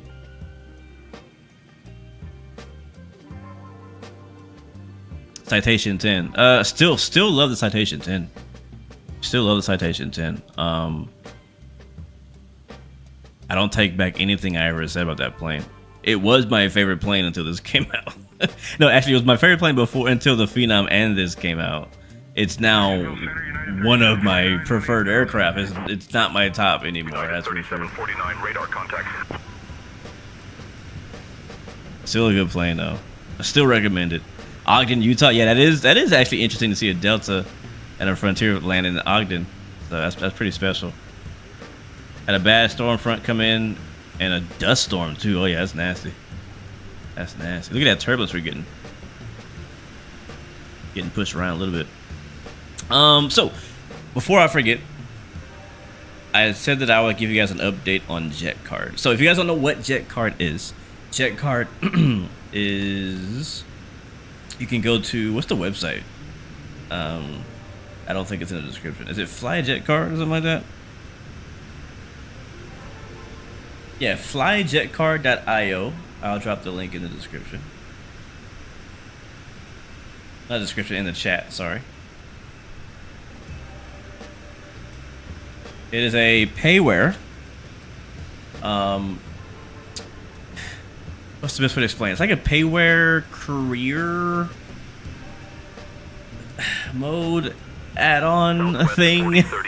It's like NeoFly. It's like NeoFly or like On Air or like FS Economy or like, you know, one of those things, except only business aviation. And so it allows you to create a company, or you can fly as a freelance pilot. There's a bunch of jobs like that you can fly with business jets. So it's just a big it's a business aviation ecosystem, but I don't think that really explains what it is. Jacksonville Center, Southwest. But it's basically a program that gives you business jet and charter operations. Radar contact. And I've been using it for a little while now, and I created a little company called Blue Arrow Executive. Blue Streak 5341 and contact Indianapolis let me Center take a look at my. 124.625. We currently have 22 pilots. We have 13 aircraft. Blue Streak 5341. Our home base is Palm Beach, but you can fly anywhere. So shout out to our 22 pilots. You guys are amazing. Been killing it. I added the Boeing 737-700 BBJ a couple weeks ago because I knew some people want to fly some bigger business jets, and so I leased it. We don't own it, we're leasing it. It's currently in Birmingham, but I think Brandon Petty is flying it. We have a Challenger 650, a CJ4, a Longitude. I'm currently flying a Sovereign. We have two Sovereigns right now because I had one Sovereign and somebody kept flying it. I was like, well, dang it, I need another one so I can fly it. So I leased the second one so that I could actually fly it. And then we have two Citation 10s, which are always reserved. Very popular. A lot of people are flying our Citation 10. that thing gets a lot of use. I might have to lease another Citation 10 because I feel like there may be people who want to fly it and can't because they're always being flown by somebody. Again, we have 22 pilots and only 13 planes, so like sometimes some planes are not going to be available to fly, and I can't just buy a crazy amount of planes because I can't afford it. We only have 11 million in the bank, and these planes are not cheap. So we also have a Falcon 50, kind of awaiting the release of that. We have 3 Phenom 300Es, which have also been pretty popular lately, which is why I bought 3 of them. Actually, they're under lease. And then we have a PC-24, which I'm actually considering selling, because it doesn't get flown that much. I flew it a bunch before the Phenom 300 came out. I saw a few people fly it since then, but I'm trying to find out like what planes are not being flown in my company that I can sell, and what planes should I buy that are like in demand and not in, you know what I mean? So I don't know the answer to that yet, but I'm like, if no one's flying a PC-24, I may sell it and like replace it with another Phenom 300 or something else. So there's that. What else? But yeah, it's been fun. It's been good. Right now, this is the first leg of a 2-leg trip, flying out to Atlanta and then back to Palm Beach. So Fort Lauderdale, Atlanta, Palm Beach. So I'm doing that leg. For today's flight, like I said, we have our client's name is Dana Harris. She's the head of government affairs. She's heading to Atlanta with 4 colleagues for acquisition due diligence meeting, whatever that means. The head of government affairs role suggests this involves a target company with regulatory considerations or government contracting elements. Black car service will be staged at Atlantic Aviation Peachtree for executive teams ground transport. Atlanta's concentration of Fortune 500 headquarters and federal agency regional offices. Yeah, all that means nothing to me. Basically, we got 5 people on board. Dana is some very important head of government affairs. She got business to take care of in Atlanta. We're taking her out there, and we'll bring her back to Palm Beach when everything's done. So that's the trip. That's what we got going on. I love that feature, by the way, on JetCard is the trip feature. Absolutely love that feature. Does Beyond ATC have ATC on X-Plane? No, it does not. If you want AI ATC on X-Plane, you're going to have to use Say Intentions. Beyond ATC is only Microsoft Flight Sim. It's Microsoft Flight Sim only. Shadow Watcher, you've been grinding JetCard ever since it came out. You're in the top 3 all-time flights on the leaderboard. Okay, let me go see you. Let me go find you. Dang, bro, you've been grinding for real. So leaderboard, top 3, god dog. Hours or flights? Contact Indianapolis Center on 121.175. Okay, top 3 flights. Okay, so flights. Good day. Are you Knox? Yeah, are you Knox B? Is that you? Shadow. Mike says I personally chose the Phenom over the Sovereign solely because I already have the Longitude. That's good. That's a good point. Just notice I was right behind you on JetCard. Are you really? Let me see. I didn't look at the map. Let me look at the map.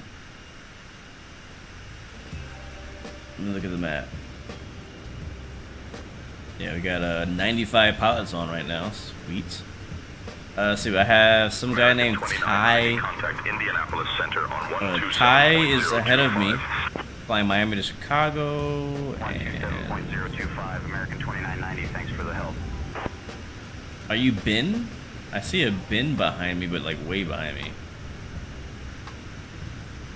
The Ben, there's a Jason, there's a Tom Kirkman, Bryce Lawson, Joseph Santos.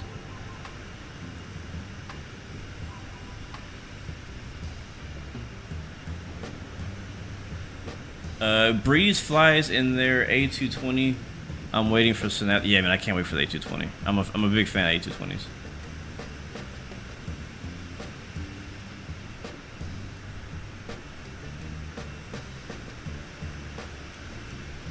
Synaptic, all updates they can give is you can fly it at Flight Sim Expo for the 2nd year. That's true, Zach. That's true. Yeah, I mean, I wonder how far they are. Like, I thought that last Expo we were pretty close to seeing the release of the 220, but I was very wrong. I didn't go to their booth last year. I didn't go try it. Maybe I'll see if I can stop by this year and see if I can get a hands-on look. I know they were doing like stuff with streamers where they had people coming over and doing videos and stuff. I wonder if I can see if I can get something planned for that this year. Pete Caruso, it's not released yet. Not released yet. I can sell the PC-24. I know you were thinking about it. But I mean, if you're gonna keep flying it, True Blue, like, it's not costing us any money. Like I own the PC-24 outright. I'm not paying any lease or any monthly fee on it. So if you're gonna keep flying it, I'm cool with that. I don't have to get rid of it. I don't necessarily need the money that bad to sell it. We're not gonna get a lot for it anyways. So if you're gonna keep flying it, like, you know, fairly semi-regularly, are we frozen? Okay. Then we'll keep it. Adrian Gray says, I have 6 phenoms and they're always booked. I'm telling you, man, that's the same. I have 3 phenoms and they're always booked. I feel bad because I keep accepting people into our airline or into our company, and like the phenoms are always booked. The Citation 10s are always booked. I'm like, do I need to buy more of these? Like, but I'm also worried of buying more phenoms and more citations or getting locked into a lease agreement for them, because what happens when, like, you know, a month, 2 months from now, where JetCard is like still going, but it's like not as popular as it is today? Like, what if it like kind of dies down and people get onto something else? You know what I mean? Like, I don't want to be left with a bunch of planes that are not being flown. So I'm trying to be very careful of like jumping the gun and buying a bunch of the same plane or a bunch of certain planes. Southwest 1137, contact Miami Center on 119. I'll probably get one more Sovereign. The Sovereign was pretty expensive, but I may get another Sovereign. I was going to get another Longitude because that one was pretty popular before the Phenom came out. Contact Houston Center on 132.175. Also, I've been seeing V1 doing streams on JetCard. I freaking love it. I love seeing him do the JetCard streams. I love that he likes the app, you know. Yes, the Phenom is only on the Microsoft Marketplace right now. Yeah, only on Marketplace right now.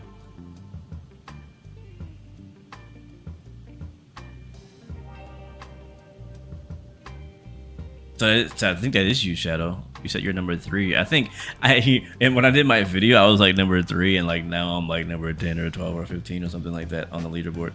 I haven't been flying as much. I've been, as you guys know, playing Forza last week. We played Forza last week, and then we played Star Citizen, and we've been doing some other stuff. So I haven't been flying as much as I was the week before then. Yeah, so number 1 right now in the flights is John Asher, which I think is like the guy who made the app, I think. So I wouldn't count him. Number 2 is Matt from Brisbane, 69 flights. We're talking about flights. Number 3 is Knox. 4 is Duarte. Where am I? I'm number 28 now with 31 flights. I'm not that far behind. It'll be 32 after this flight. I'm gonna jump from 28th to 22nd after my after this flight.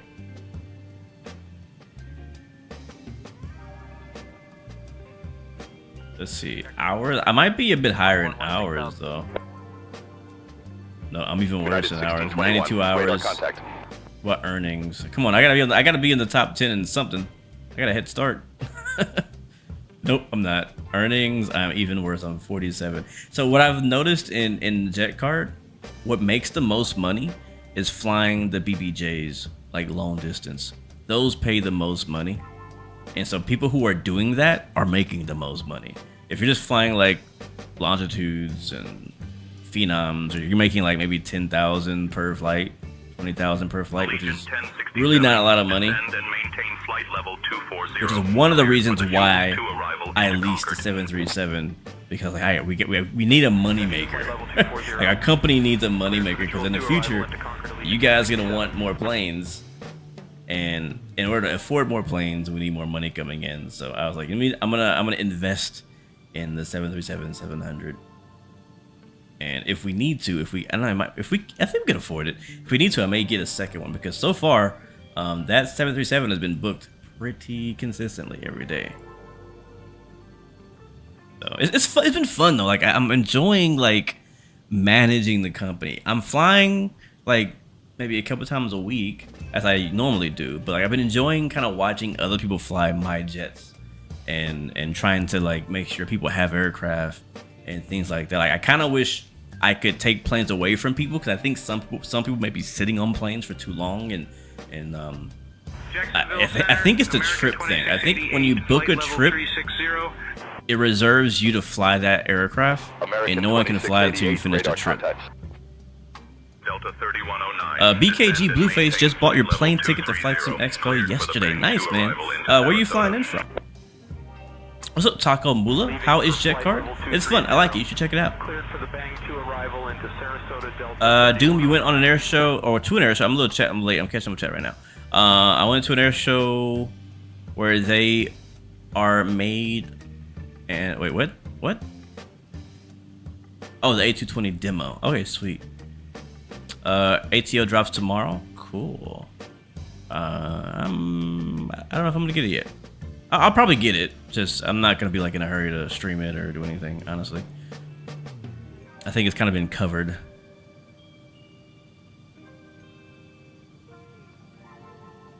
You're the number 7 company behind me on JetCard. Oh, let's see that. What's our power rankings? What are the Blue Arrow executive power rankings on the leaderboard? Let's see. How are we doing? That's one thing we are pretty proud of. Actually, are we proud of it? Let's see. I don't know. Let's see. Operators. As for revenue, Jacksonville Center, Southwest. Where's my company? Flight level 340. There we are. We're number 13 in revenue. But again, we have all like actual like super mid-size and small jets, so we really can't make that much money. But for all-time revenue, we have 5 million. People like Bayer, Monarch, Axiom, I'm pretty sure they have like a bunch of airliners, like BBJ airliners in their fleet, and that's how they're making so much money. Alright, we're 10 minutes from top of cent. But anyways, for earnings, we're not really in the picture. For flights, we are number 4. Wow. Wow. So Blue Arrow Executive is number 4 on JetCard for flights complete. And it's a pretty big gap to the next one. Like, we have 191 completed flights for our company. In third place, ahead of us, is 348. So that's a pretty gigantic jump that we had to make to get there. Behind us is 165. Is that you? Are you Bayer Aviation Services? I assume that's probably you. Or are you Light Chop? So the guys are definitely killing it. Our rep is 100, which is good. If we look at... If we look at the independent operators or independent companies, which are like unofficial airlines, like we're not like real we might be sort of real airlines or companies or virtual airlines, but like we're not partnered with the app, which means we probably weren't given a bunch of free planes. Now I did get a few. I got some money in the beginning, so that helped. But yeah, we're number 2 though on that chart, at least in flights. So we're doing all right. We're not doing bad. I'm happy with my group of 22 people. They're doing a great job. They're doing a really good job. So if you're a part of Blue Arrow Executive on JetCard, shout out to you. Thank you for your flying and helping us out. If you have any questions, have a plane request, let me know. Yeah, Gramps, like jumping A319 is easy money for sure. What is the next big sim expo after this one in June? The next big sim expo, like next Flight Sim Expo? Flight Sim Expo is once a year, so that's what you're talking about. Sim Racing Expo just happened last week. If you didn't know about that, that was in Charlotte. There's a few of those throughout the year in different places. There's like I think another one called Sim Gaming Expo later this year. I don't know if I'll make it out to that one. You got what's that one? What's that one in Europe? I already forgot the name. FS Weekend happens in Europe once a year as well. If you're in Europe, I wanna make it out to that one still next year if I can. Bay Area. Oh, you're Gray Skies Aviation. I think I can find you.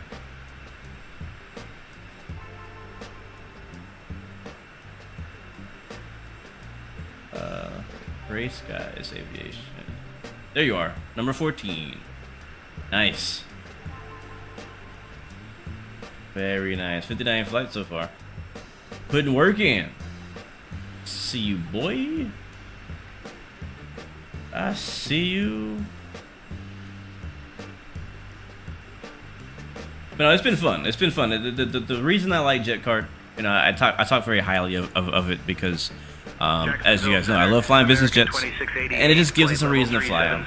In the past, we didn't really have a reason. Like, we could fly them to Teterboro, and that's about it, right? Like, but it gives us a pretty cool reason to kind of fly them. You can earn in-game money. You can buy more aircraft. Just create a company, manage a company, so on, right? So it's just cool. It gets a little extra to do. I like stuff like that. Drag required. Welcome to the stream. How is the Sovereign Plus? I love it, man. It's been fun. I really enjoy it. I really enjoy it, and I think people are gonna really like it when it comes out. Am I gonna go live at Expo? Yes, actually. That has just recently been confirmed. I will be streaming live at Flight Sim Expo on Saturday. I'll give you more details later. But yeah, I'll be streaming live with some friends on the floor. So if you are at Flight Sim Expo in person, come by the Thrustmaster booth. I'll be streaming there. A few other streamers will be streaming there.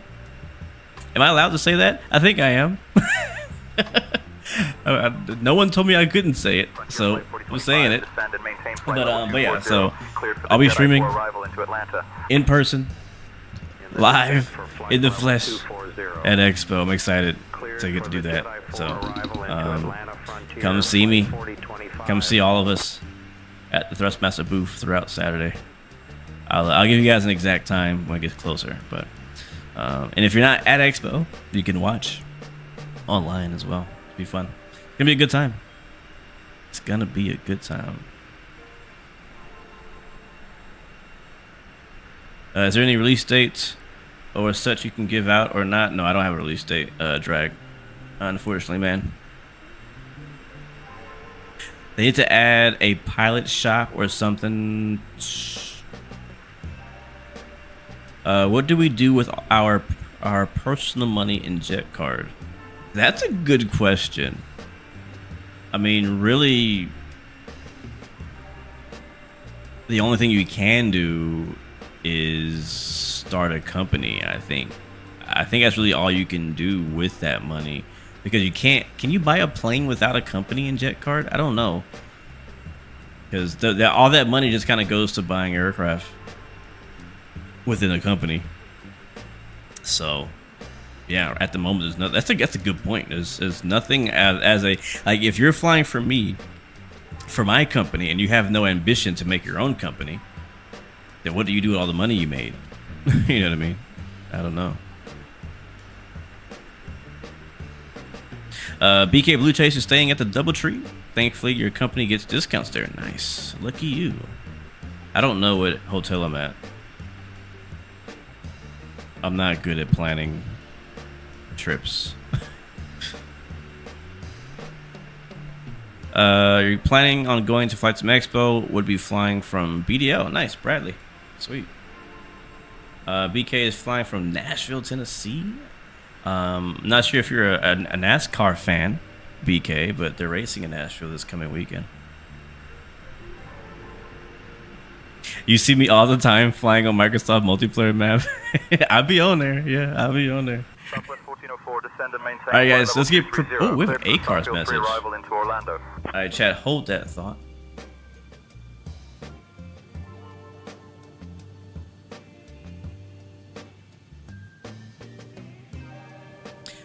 He says same thing like real life. That's funny, Adrian. Yeah, I'm probably not leaving your company, so I guess my bank account will just keep growing. Hey, one day you will go your own path and make your own company. Anyways, let's first things first. Let's lower our altitude, our selected altitude, to anything lower than we're currently at. So that way, when we reach our top of descent, the aircraft will descend on its own. So our bottom of descent, based on our flight plan here, looks like 3,200-ish. It's actually 1,800, but we'll set it to 3,200 feet for now. I'll adjust that as we descend. All right, that's good. So now the aircraft will descend. If we look at ACARS, let's see what this is about. We have a message from PDK. Expect gate GA parking stand 122. Okay. It says reply, but I don't know if I can actually say anything. Can I say K? Can I say K thanks? K thanks.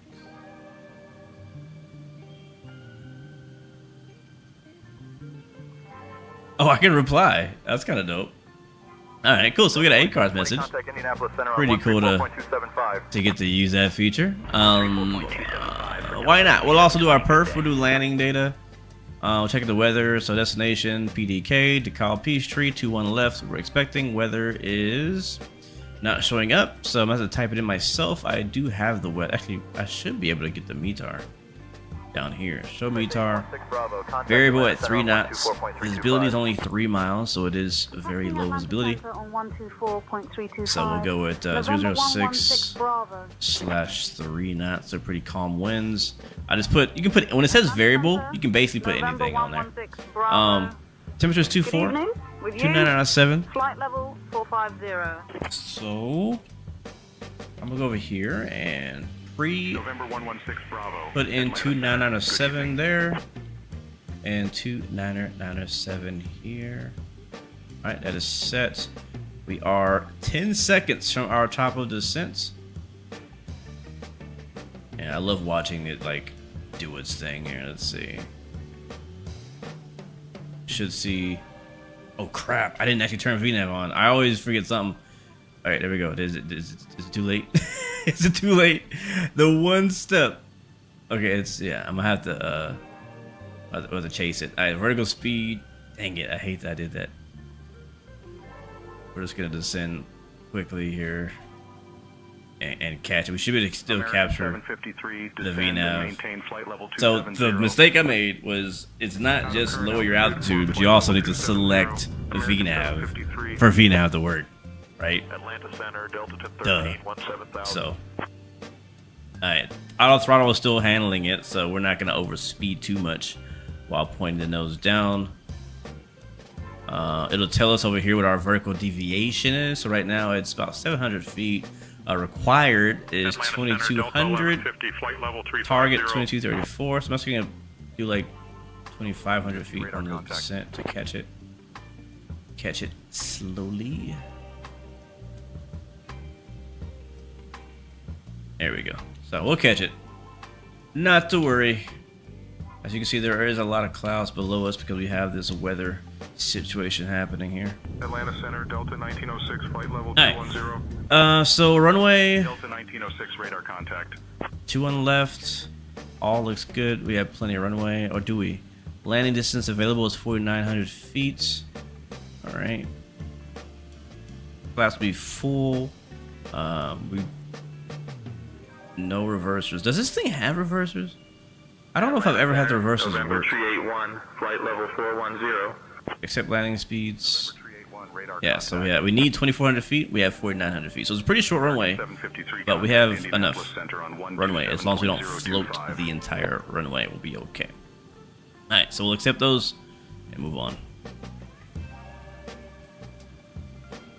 All right, and it looks like, have we caught up to VNAV yet? Close. Yeah, it says V path.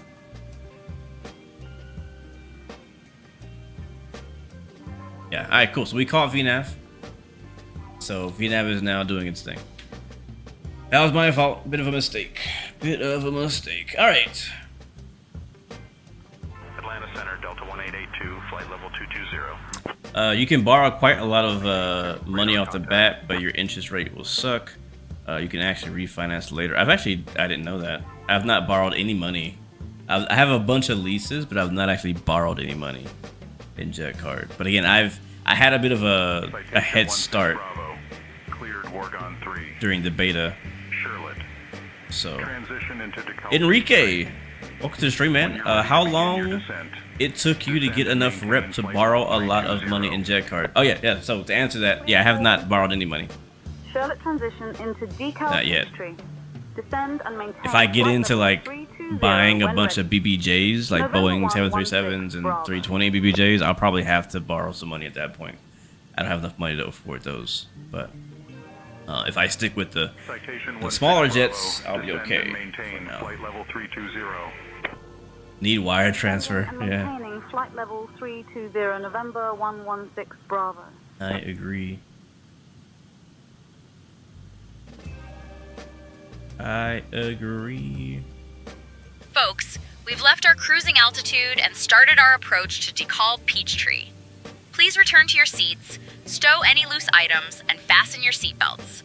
For safety, the lavatories are no longer available for use. Thank you. Yeah, I agree. Gramps Aviation, he was saying that I wish the TBM and King Air flights paid more. Yeah, like right now, if you're flying for money in JetCard, like the TBM flights, the PC-12 flight, like the turboprop flights, are like not worth it at all. Like doing those flights is really just purely for fun, which is cool too. But like I do wish there was a bit more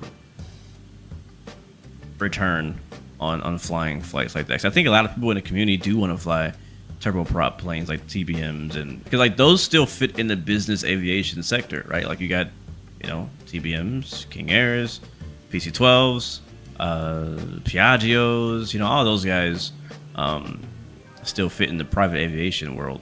So now I don't know how much they pay in real life, but would be nice. Yeah, True Blue, were you the one asking to get a BBJ A340? I was like, yeah, that's gonna be expensive. I was like, yeah, I mean, I'm down to do it. I'm down to add it. I'm not against it at all. It's just we gotta make some money first, unless I take a loan out, right? So.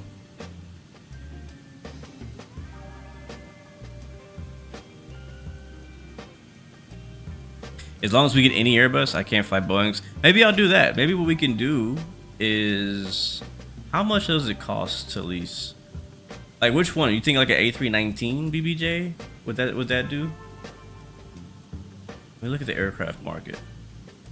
Because you're right, we have a Boeing, and I guess maybe some people may not work for everybody. Alright, so they have an Airbus A330neo BBJ for 200 mil. The 340, 600, a CJ. So that's what Airbus calls their business jets, is ACJs. 180 million. Let me see, where's the smaller A3? Where's the smaller Airbus? Are there any smaller ones? Oh, here we go. 320 neo. 105 mil. Is it only Neos?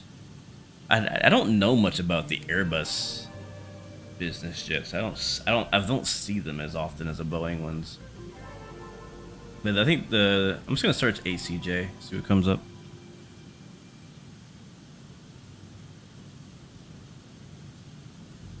Yeah, 330. Oh, here we go. 319. Neo, that's interesting. An A319 Neo. How many seats? That 19 seats versus the 320 is how many? I mean, the seats don't really matter in JetCard, honestly. It's really about the size of the plane. The 19 has 19 seats. for as low as 78 mil. Oh wait, no, that's an A340. Hold on. Wow, how is an A340 more expensive than an A319? Maybe I do get an A340. There's an A340-300 in China for 78 million. Like, this is fun to me. Like, this, like, shopping for plane stuff, this is fun to me. I don't know how you guys feel. Like, I enjoy this kind of thing. I missed it. I used to do this on FS Economy all the time, where, like, I'd be looking for a, you know, like a plane to buy, and I'm trying to like find out what I can afford and what plane's gonna make me the most money. Like, I love that gameplay. That's fun to me. Like, that whole kind of like airline company management kind of thing is kind of cool. Night Slayer, streamer safe radio channel and ATS in the next update, and weather and interior material graphical updates. Really, they're adding a whole radio channel in like in game. That's kind of cool. I didn't know that. They're also doing a weather update. What are they doing with weather?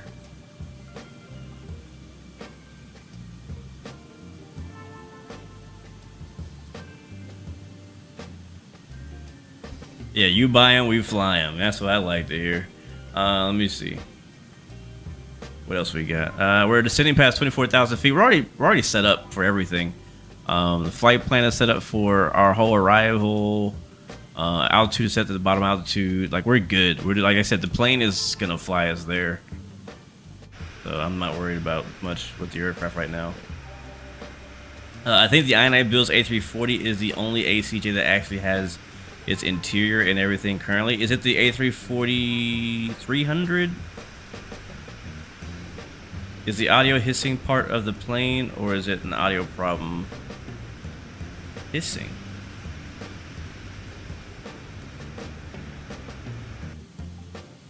Atlanta Center, Frontier Flight 4025, flight level 250. I do hear what you mean. Let me turn the music off. Frontier Flight 4025, radar contact. I do hear what you mean. Yeah, has that been happening the entire flight? I think it has. There is a hissing sound. Yeah, I do have the noise cancellation headphones on in here. I don't know. Is that new? Has that sound changed? I didn't notice it. Alright, we're flying to some weather on the way down.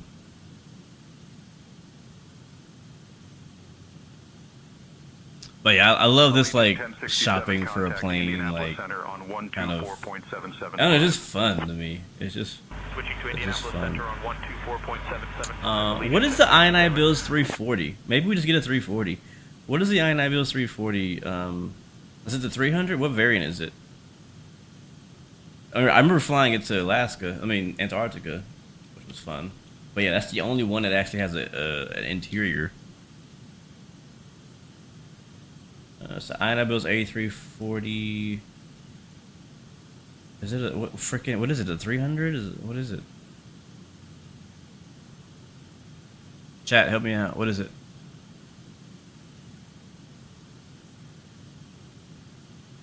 $300. Okay. What's up, Stingwin? Welcome to the stream.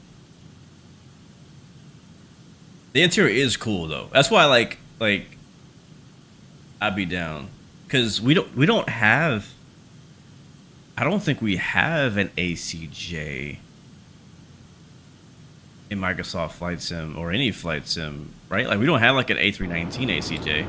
Like, Phoenix doesn't have a business jet variant, do they? I don't think so, of like the 19 or the 20. Fly-by-wire doesn't have it. So I think the only actual ACJ we have is the A340-300. Am I missing somebody?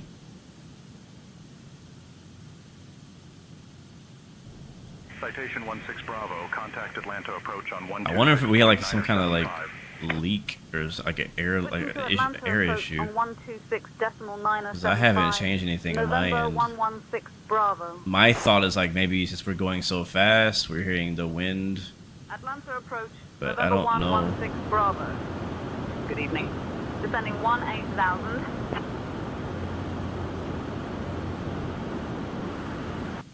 November 116 Bravo, Atlanta approach. Good evening, decal Peachtree, altimeter 3000. Expect the ILS runway 21 left approach. Yeah, so the only ACJ. Let me know you've got information, Foxtrot.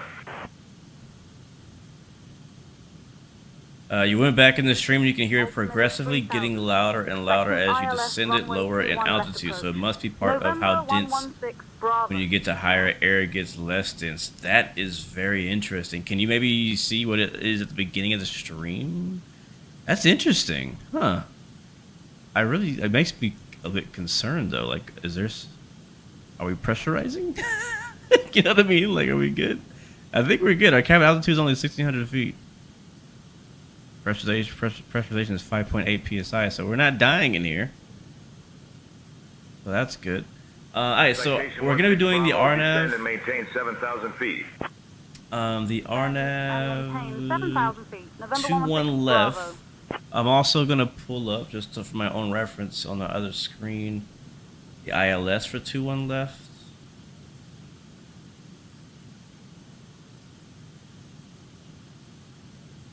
I want to make sure we have.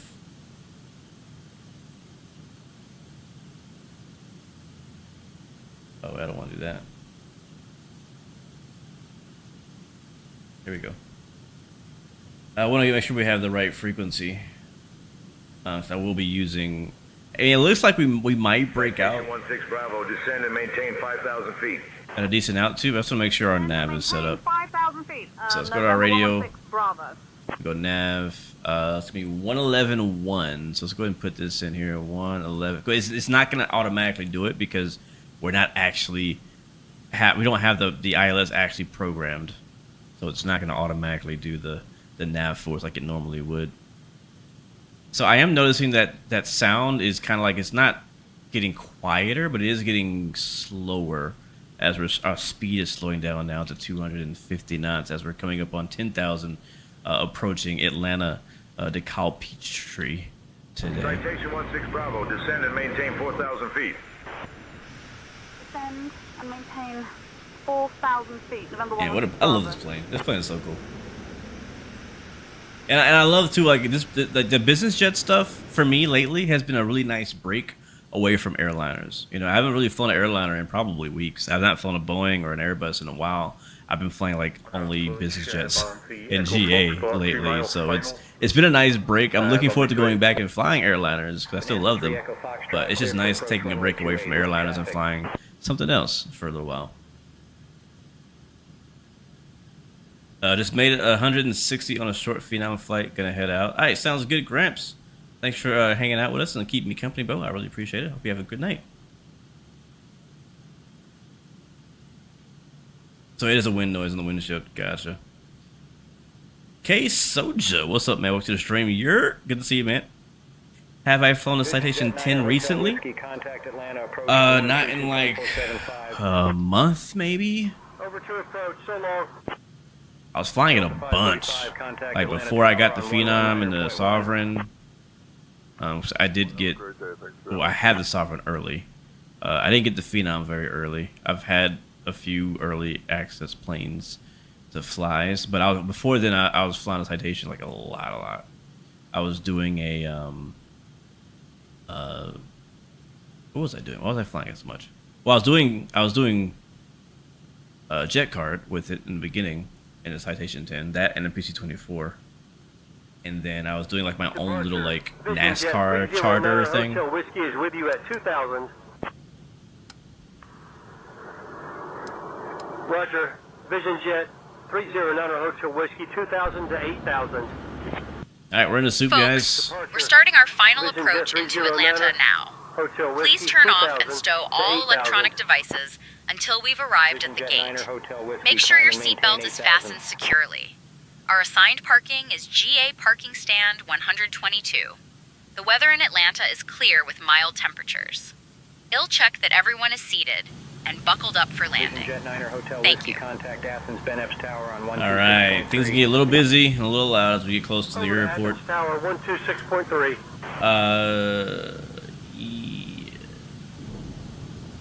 Yeah, I'll be flying the Falcon.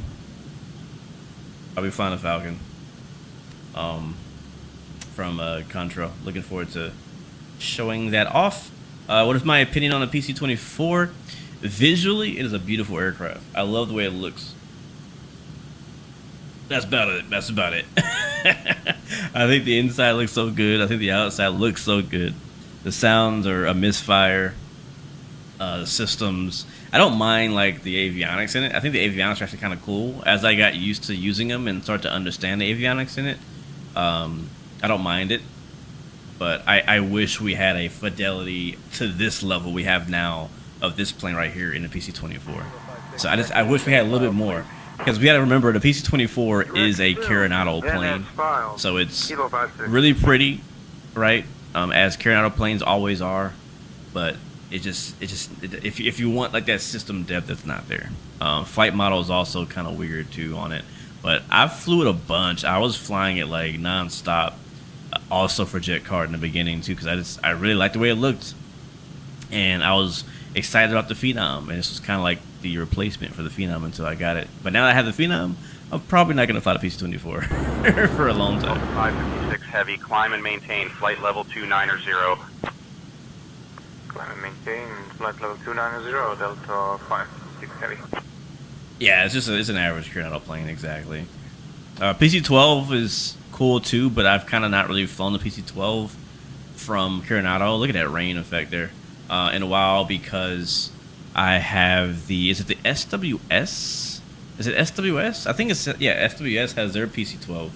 That's, I think, much superior to it. So if I fly a PC-12, I'm flying the SimWorks Studios one. The same people who made the Kodiak.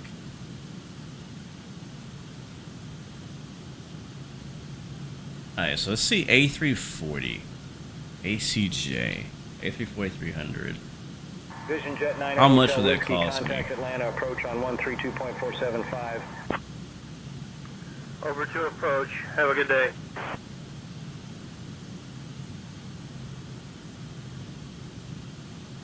$61 million is actually not that bad. I could do that. I think. Well, I can't pay $61 million, but I can lease. I think I can lease that. The cheapest, actually, no, it's a cheaper one here. It's not the best quality, but I think it's not a big deal to me. Yeah, so I think I could do $55 million. So how much would that cost me a month? Let me see. So total is $58 million. It's not the greatest condition.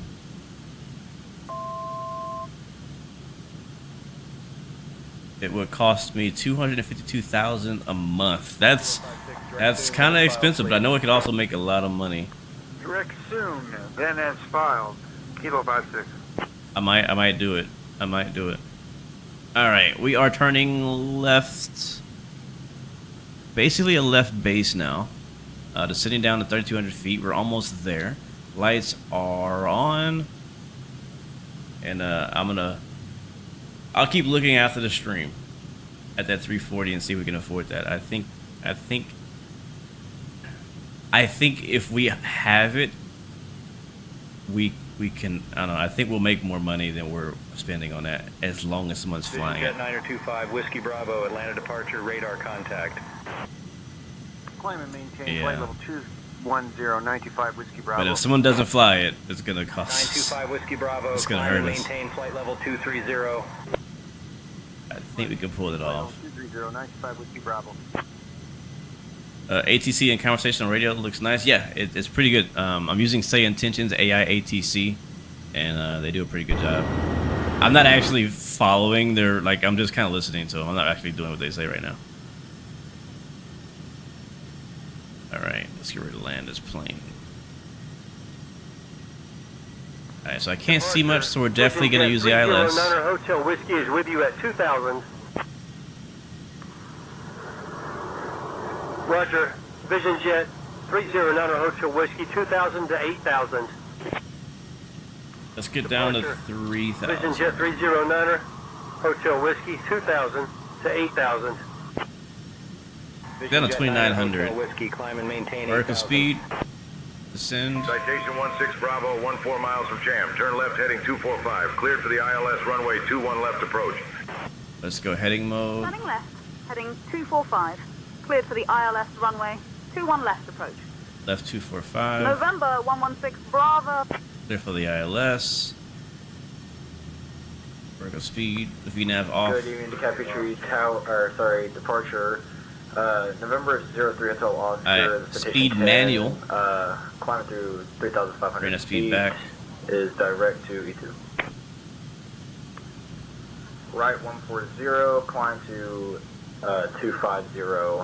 Vectors to E2, down course, 3 Hotel Oscar. Alright, 104 is our approach speed. 3 Hotel Oscar, direct ETO, then as filed, please. Direct E2, then as filed, 3 Hotel Oscar. I can't see.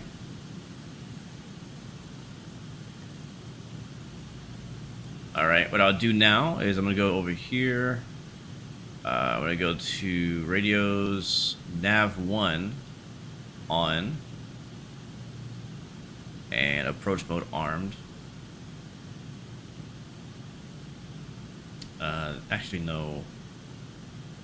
No, I don't want that. I do want that, but I don't want that. I want to change this guy over here. November 148 Delta to Alpha is Loc 1, there we go. out of Gwinnett County, 4,000 for 4,500. Flight following to Peachtree to Cap. Alright, and I will take the radio from here. Alright, I'll take the radio from here. 148 Delta Alpha. Alright, keep bringing that speed back. Alpha, cancel flight following. And request frequency change. 8 We Delta good? Alpha, roger. Radar services terminated. Squawk VFR. Frequency change approved. Those speed brakes. Alright, let's get our landing replay going. A lot of things to do here. Forward. Forward. Done. Alright, so we're getting slowed down. We're slowing down for flaps. Maintain 12,000, turn left heading 180 with vectors descend. Did we get a landing climb and clearance? maintain 13,000. Yeah, we did. We got cleared ILS. Alright, cool. 13,000 for Whiskey Papa. Alright, boys. And then as filed, please. On the lander. Can't see much here. It's pretty rainy here in the Atlanta area. We're landing into DeKalb, Peachtree, Atlanta, not Hartsfield. I'll make sure that's clear. Want you guys think we're at the wrong airport. For runway 21 left, which means we'll be exiting the runway to the right. Niner Hotel Whiskey. Probably full length. Turn right, heading 250. Niner Hotel Whiskey. Vision Jet 9 Hotel Whiskey. Contact Fulton Tower on 118.45. Over to Tower. Have a good day.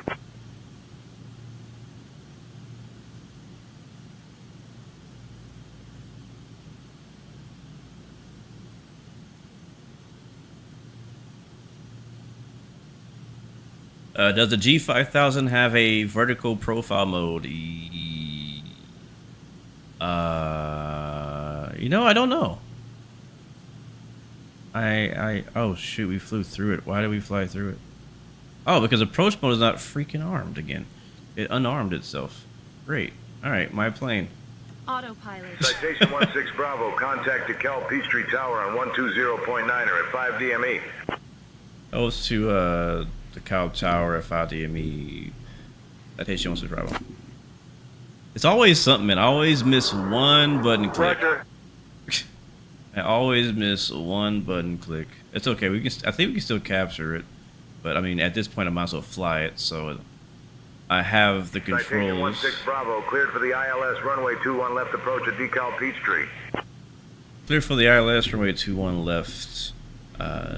Citation 16 Bravo.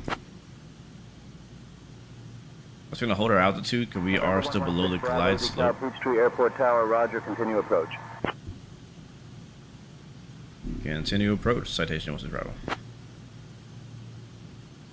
Not sure why the center controller told me I was cleared ILS.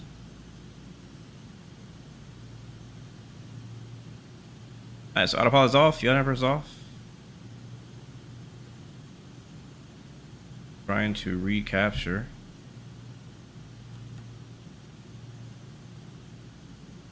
The localizer, but manually. situation where I definitely do not want to miss because it's pretty hard to see anything. I'm using my main screen here, my PFD, and the synthetic vision. I think I'm going to actually make it full screen. Citation 16 Bravo, runway 21 left, winds 160 at 6, cleared to land. Clear to land, Citation 16 Bravo, 21 left. Alright, let's go gear down.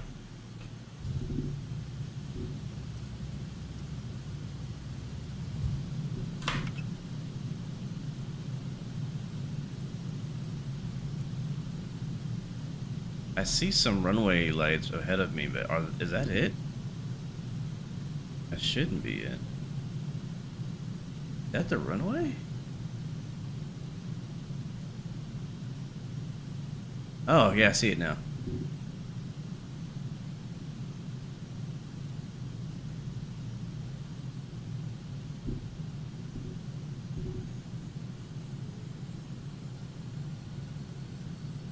Approaching runway 21 left.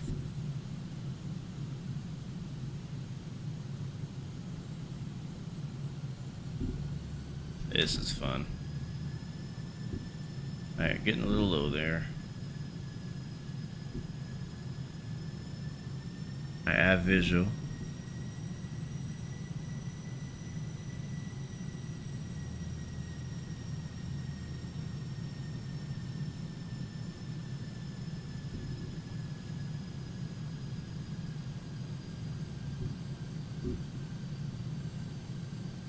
Alright, auto throttle off.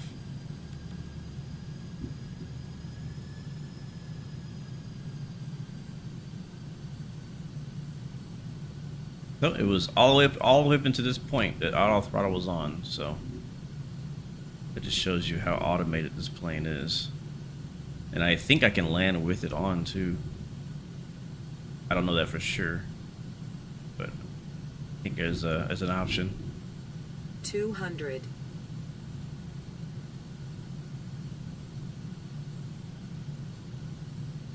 100. 50. 40. 30. 20. 10.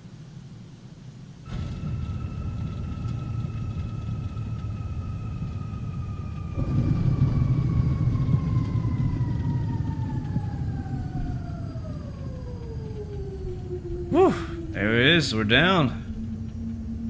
A rainy Atlanta. 16 Bravo, contact ground on 121.6. Go to ground, 121.6. Citation 16 Bravo. Folks, welcome to DeKalb Peachtree. Approaching. Did you know this city is known as the gateway to the south and has a rich history in aviation? Please remain seated until we reach our final parking position.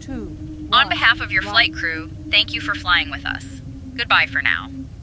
The local time here is 6:55 p.m. Alright, we made it in here in one piece. Flaps are already coming up. Land lights coming off. Tax lights on. Strobe lights off. APU is gonna come on as well. And where are we parking? Okay, there's Atlantic right there. What's that? We're parking Atlantic. This is a freeware scenery, by the way, on a flight sim TO. Approaching runway 21 right. Not really sure how they usually do the parking here. We don't have a marshal or anything. So we'll just kind of park in the same direction that these Cessnas are. Right and front.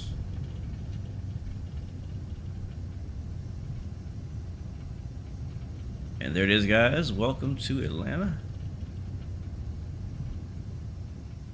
Welcome to Atlanta, where the players play, and we riding them things like every day. All right, brake sets. You guys are free. Feel free to move. Should I shut it down? I guess I could. I don't know what's gonna happen in the replay. We'll see. Lights off. Well, that's good. APU is running. All right.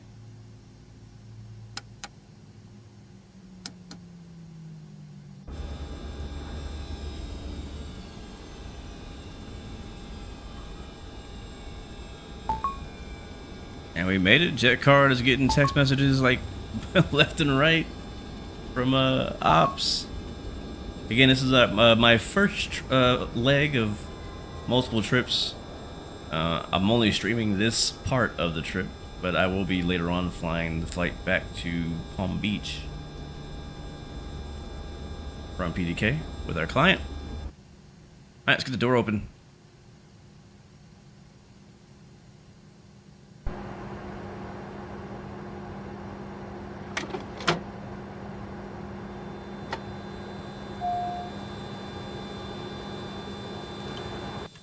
As well as the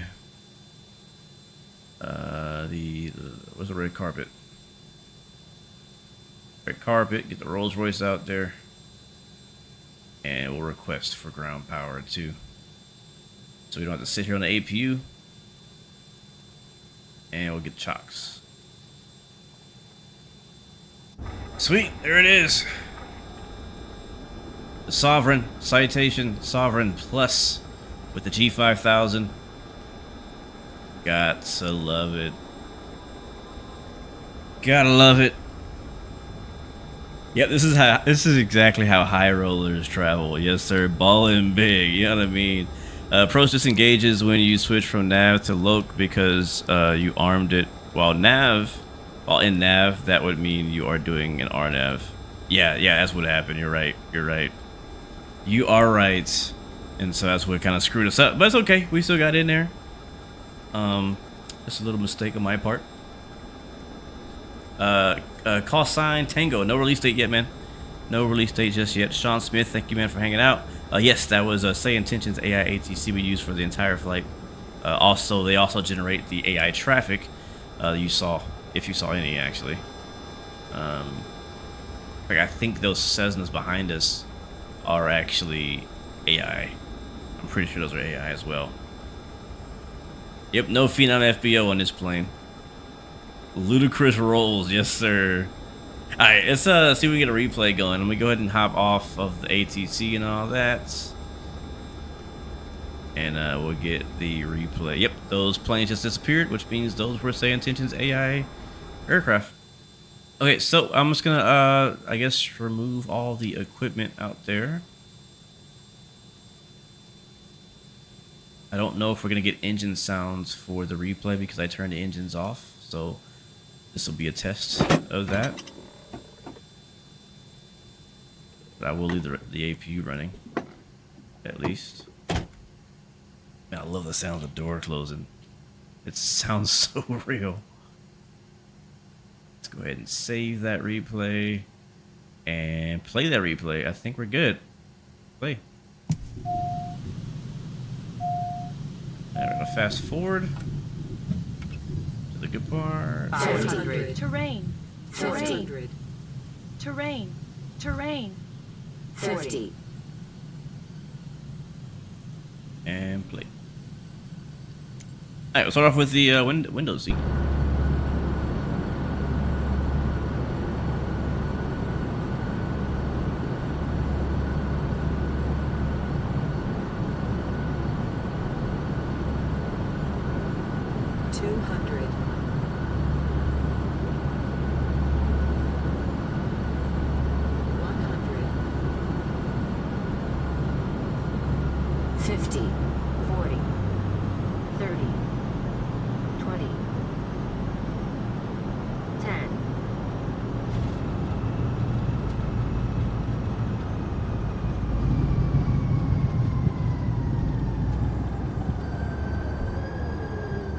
So I'm actually surprised that we did actually get any engine sounds for the replay. So pretty cool there. Alright, we'll watch from the exterior next.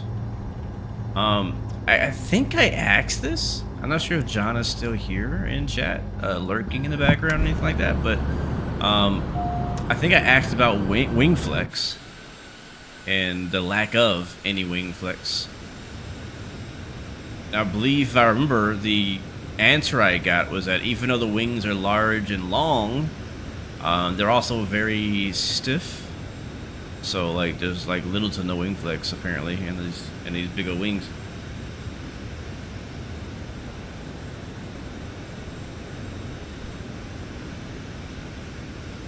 You're not missing it, call sign Tango. There's definitely no flex in the wing.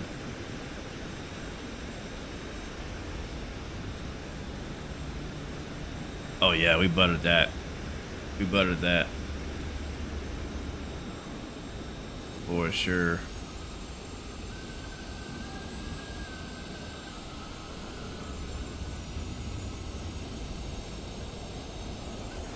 Nothing more satisfying is doing a instrument or a low visibility approach.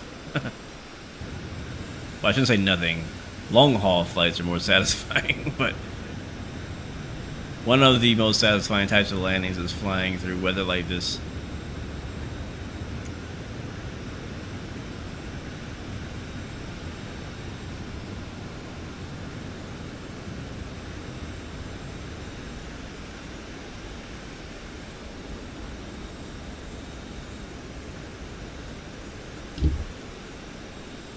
Yeah, there's definitely reversers. I didn't use them though. And I think they don't activate until your nose wheel touches down. If you use them. Let's get a flyby angle view this time. I don't have my belly cam set up for this plane, unfortunately.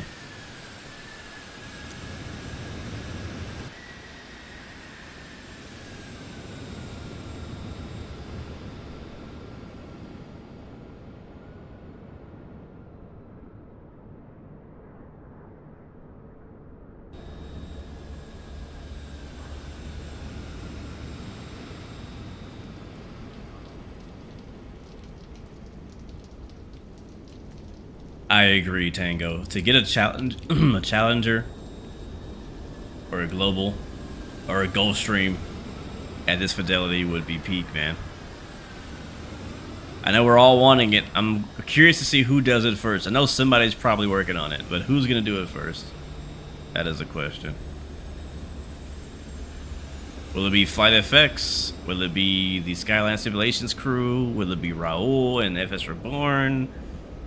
Will it be Coronado?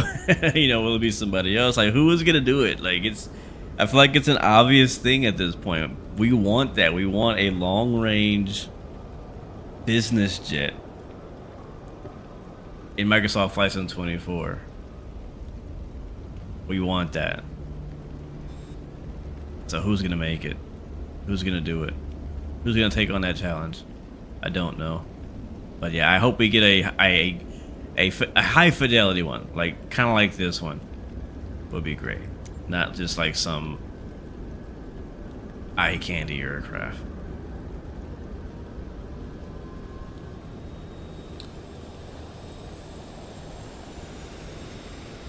Am I gonna stream next week? Yes, that is the plan. What I'm gonna stream next week, that I don't know yet, but I do plan to stream next week.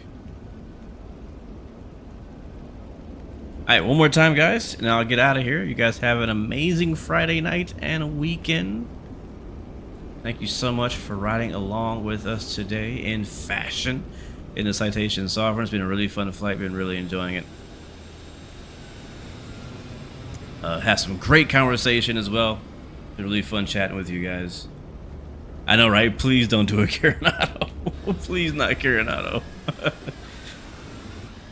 Don't get me wrong, they do really good 3D modeling. You know what? This is what I wonder with Coronado. Like, why not partner with somebody? You know what I mean? Like, Coronado is genuinely one of the best at 3D modeling and textures and all that stuff. They got that down. They got that down. They're one of the best to do it. Why not partner with somebody who can do everything else? Like think about the Tolis Aerosoft partnership with the A340 that came out a month ago or so. Like, that's a perfect scenario of Tolis who is great at making flight models, who is great at making aircraft systems, especially the Airbus, and then Aerosoft, who is pretty good at doing 3D modeling and texturing. Again, I say pretty good, but like it's like Aerosoft knew that they didn't have the expertise to do Airbus systems, and Tullus knows they don't have. He doesn't have the expertise to do 3D modeling. He can do it, but you know, not as good. And so why not? Why doesn't Coronado partner with somebody who can do systems and flight models? I don't know. I don't know. All right, I know I said one more time. Actually, you know what? I want to do this view. Let's do this view. And we'll do a nice long approach from this angle to enjoy kind of like the airport coming into play. But guys, thank you so much, seriously, for everything you guys have done, supporting the stream and everything like that. Have a great weekend. Hopefully I'll see you guys next week. Hopefully this plane will come out next week. Again, I don't know when it comes out. I genuinely don't know. I just hope you guys get to enjoy this aircraft like I have very, very soon. And the same thing, guys, if the Phenom, still a great plane as well, that's already out. Go out there and check out the Phenom. I'm actually looking forward to flying it again. I haven't flown it in like a week or so since I've been flying this. But I want to go back and fly it again. So I'm looking forward to that. But guys, until next time, remember you got 3 choices. Give up, give in, give it all you got. Peace, love, and God bless you. I'll see you guys next time, next video. Thank you, Zoe. Thank you, True Blue. Thank you to my JetCard pilots. Thank you, JetCard themselves. Flight Sim Guy. Call sign Tango. Thank you, man, very much for coming out and hanging out with us for a little bit. Dom Juan, appreciate you. You know, we haven't done Train Sim in a while. We probably should do Train Sim next week. We probably should. We'll see. We're leading up to Flight Sim Expo, though, so we might keep it Flight Sim related. We'll see. I don't know. Peachy Voyage, thank you, man. Appreciate you very much. Drag Required, thank you very much. And anyone that I missed, I do apologize. Sean Smith, Rastaman, for show. What's up, man? I get to see you. And anybody else, until next time, see ya. I'm out. Peace.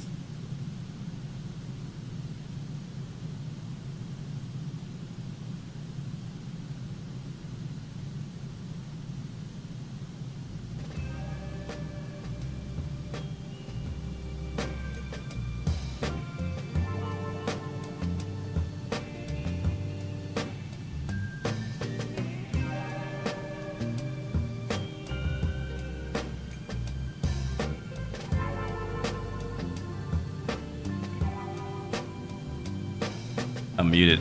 Last thing, again, looking forward to seeing you guys, whoever's going to be there at Flight Sim Expo. Come see me. If you're going to be there, come see me in person. Want to say hey, want to say what's up, want to give you a sticker.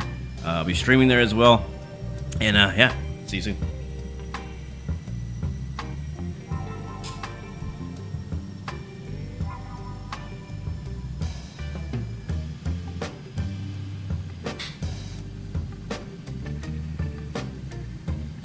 $500.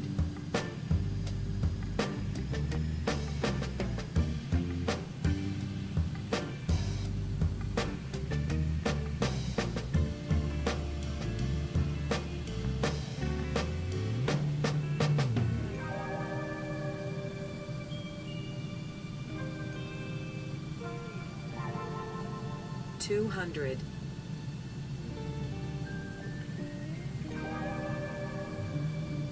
$100. 50, 40, 30.